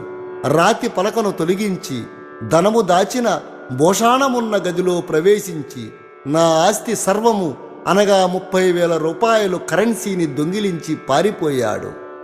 బాబా సరిగ్గా ఆ మొత్తమును ఎట్లు చెప్పగలిగారో నాకు తెలియదు. రాత్రింబగళ్ళు ఏడుస్తూ కూర్చున్నాను. నా ప్రయత్నములన్నీ విఫలమైనాయి. ఒక పక్షము వరకు చాలా ఆరాటపడ్డాను. విచారగ్రస్తుడనై దుఃఖంతో అరుగుపై కూర్చుని ఉండగా ఒక ఫకీరు నా స్థితిని కనిపెట్టి కారణం తెలుసుకొన్నాడు. నేను వివరాలన్నీ వారికి చెప్పాను. అతడు, షిరిడీలో సాయి అను ఔలియా ఉన్నారు. వారికి మ్రొక్కుకో. నీకు ప్రియమైన ఆహారమును విడువుము. నీ మనస్సులో వారి దర్శనము చేయి వరకు నీకు ప్రియమైన ఆహారమును తిననని మ్రొక్కుకొనుము అనగా, నేనటులే, బాబా నా ద్రవ్యము దొరికిన పిమ్మట మీ దర్శనము చేసిన పిమ్మట నేను అన్నము తినేదను అని మ్రొక్కుకున్నాను. దీని తర్వాత 15 దినాలు గడిచాయి. బ్రాహ్మణుడు తనంతట తానే నా డబ్బును నాకిచ్చాడు. నా శరణు వేడాడు. వాడు ఇలా చెప్పాడు, నేను పిచ్చి ఎత్తి ఇట్లు చేసినాను. నా శిరస్సు మీ పాదములపై పెట్టెదను. దయచేసి క్షమించము. ఈ విధంగా కథ సుఖాంతమైంది. నాకు కనిపించి సహాయమునర్చిన ఫకీరు తిరిగి కనబడలేదు. ఫకీరు చెప్పిన షిరిడీ సాయిబాబాను చూచుటకెంతో గాఢమైన కోరిక కలిగింది. మా ఇంటికంత దూరం వచ్చిన వారు షిరిడీ సాయిబాబాయే అని నా నమ్మకం.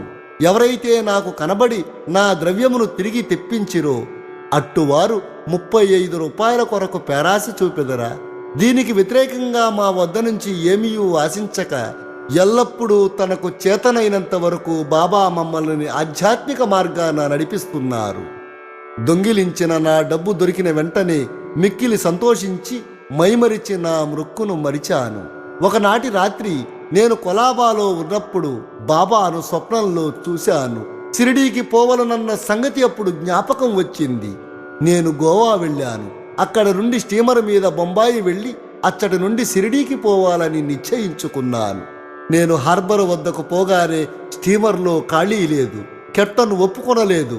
కానీ నాకు పరిచయం లేని ఒక నౌకరు చెప్పగా ఒప్పుకొని నన్ను స్టీమర్లో బొంబాయికి తీసుకుని వచ్చారు. అచ్చట నుండి ఇక్కడకు రైలులో వచ్చి తిని ఇదంతయ్యో పూసగుర్చినట్లు చెప్పిన బాబా సర్వజ్ఞుడు, సర్వాంతర్యామి. మేమెక్కడా, మా ఇల్లెక్కడా, మా అదృష్టము ఏమని చెప్పవలెను? బాబా మా ధనాన్ని తిరిగి రాబట్టారు. ఇక్కడికి లాగుకొని వచ్చారు. ఓ షిరిడీ జనులారా, మీరు మాకంటే పుణ్యాత్ములు, మాకంటే అదృష్టవంతులు. ఎందుకనగా బాబా మీతో ఆడి నవ్వి మాట్లాడి ఎన్నో సంవత్సరాలు మీతో నివసించారు. మీ పుణ్యం అనంతం. ఎందుకనగా అది బాబాను షిరిడీకి లాగింది. సాయియే మన దత్తాత్రేయుడు. వారే మృక్కుకొమ్మని నన్ను ఆజ్ఞాపించారు. స్టీమరులో చోటు ఇప్పించారు.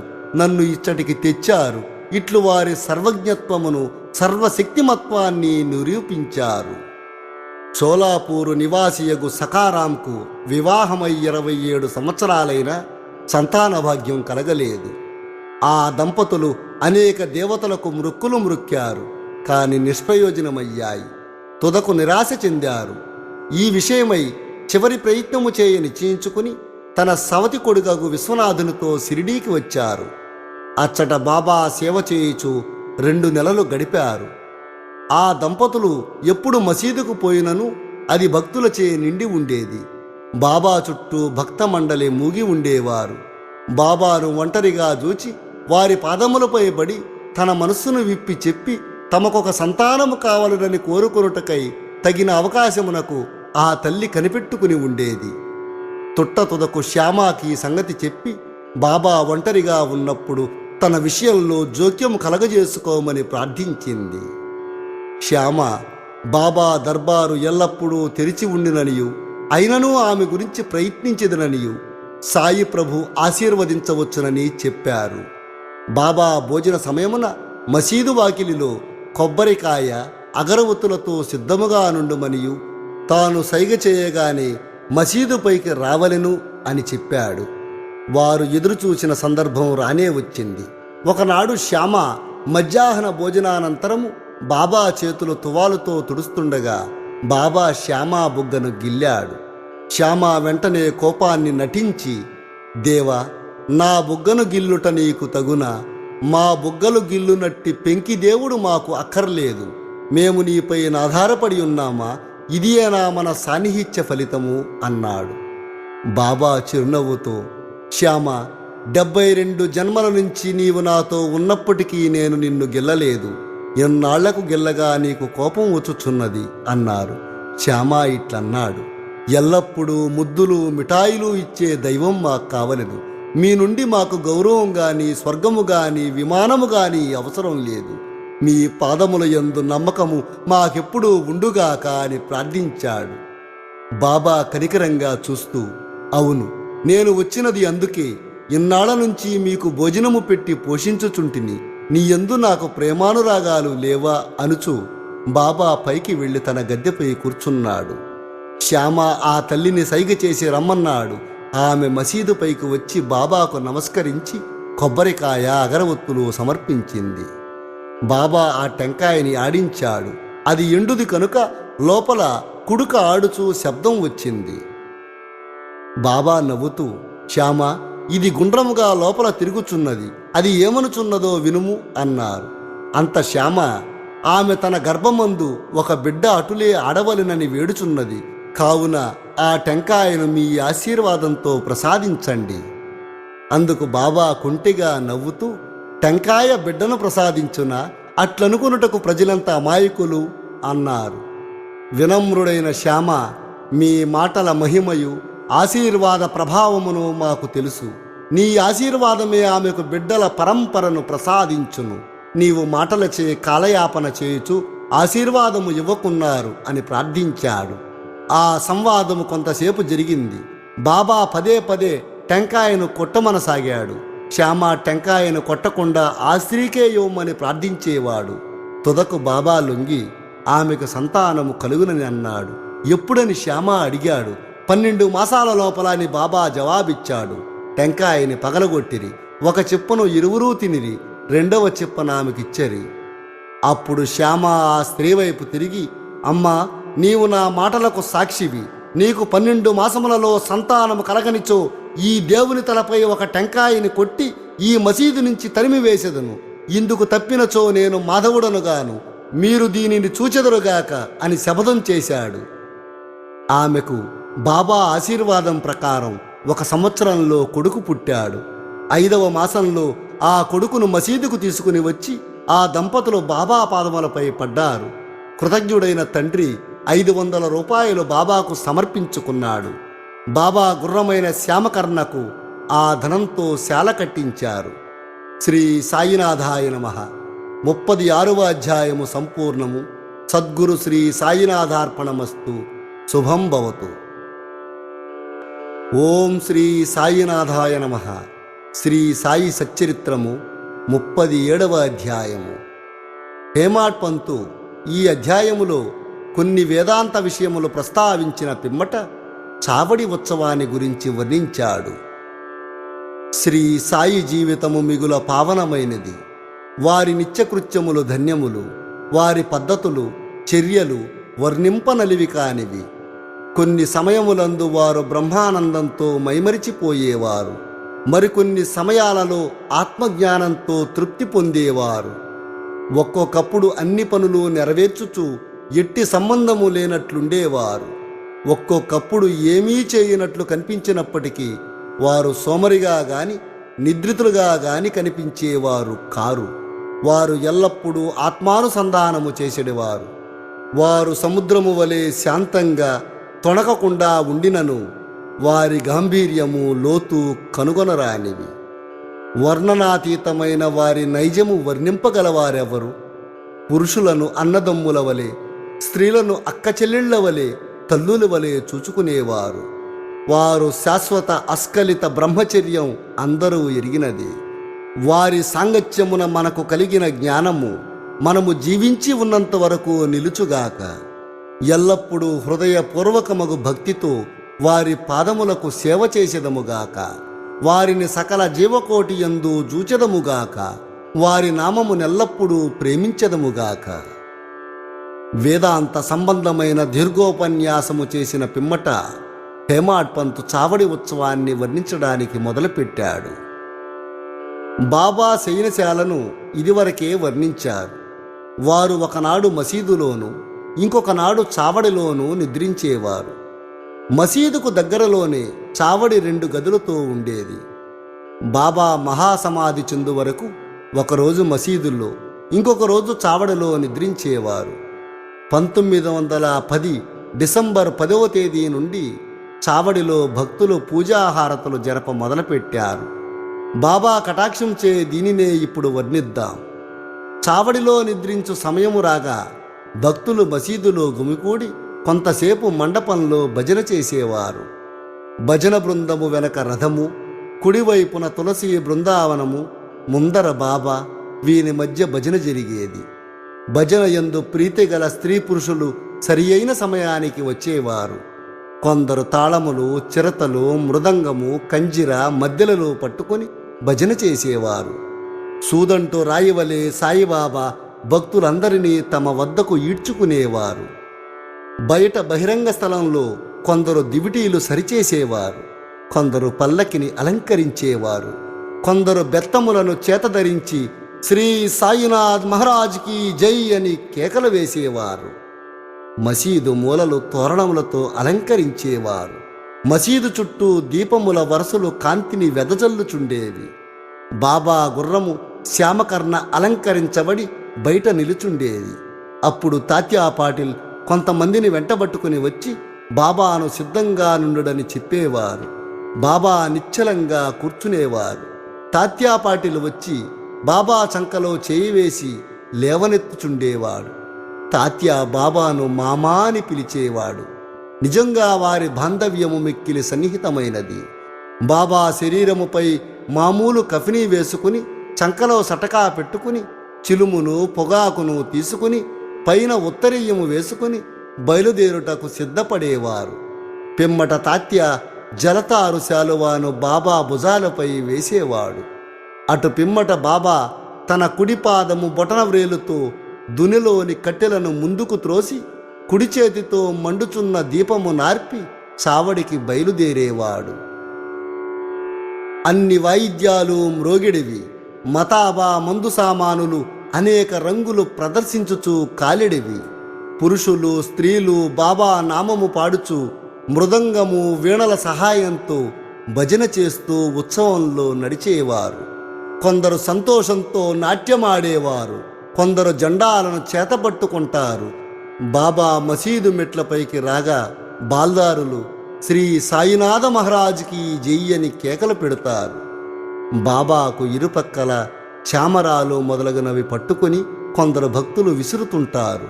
మార్గమంతయు అడుగులకు మడుగులు పరిచెడివారు. వారిపై బాబా భక్తుల కేలుతతో నడిచెడివారు. తాత్యా ఎడమ చేతిని, మహల్సాపతి కుడి చేతిని, బాపూసాహెబ్ జోగ్ శిరస్సుపై గొడుగుని పట్టుకునేవారు. ఈ ప్రకారంగా బాబా చావడికి ప్రయాణమయ్యేవారు.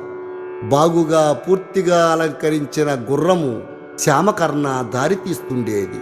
దాని వెనక పాడేవారు, భజన చేసేవారు, వాయిద్యాలు మ్రోగించేవారు, భక్తుల సమూహం ఉండేది. హరినామ స్మరణతోనూ బాబా నామస్మరణతోనూ ఆకాశం మారుమ్రోగేది. వైభవంగా ఈ శోభాయాత్ర మసీదు మూల చేరుసరికి ఉత్సవంలో పాల్గొన్న వారందరూ ఆనందంతో నృత్యం చేసేవారు. ఈ మూలకు వచ్చేసరికి బాబా చావడి వైపు ముఖము పెట్టి నిలచి ఒక విచిత్రమైన ప్రకాశంతో వెలిగిపోయేవారు.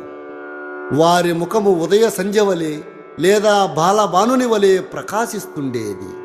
అచ్చట బాబా ఉత్తరం వైపు ముఖము పెట్టి కేంద్రీకరించిన మనసుతో నిలిచెడివారు. వారు ఎవరినో పిలుచున్నట్లు కనిపించేది. సమస్త వాయిద్యములు మ్రోగుచున్నప్పుడు బాబా తన కుడి చేతిని కిందకి మీదికి ఆడించేవారు.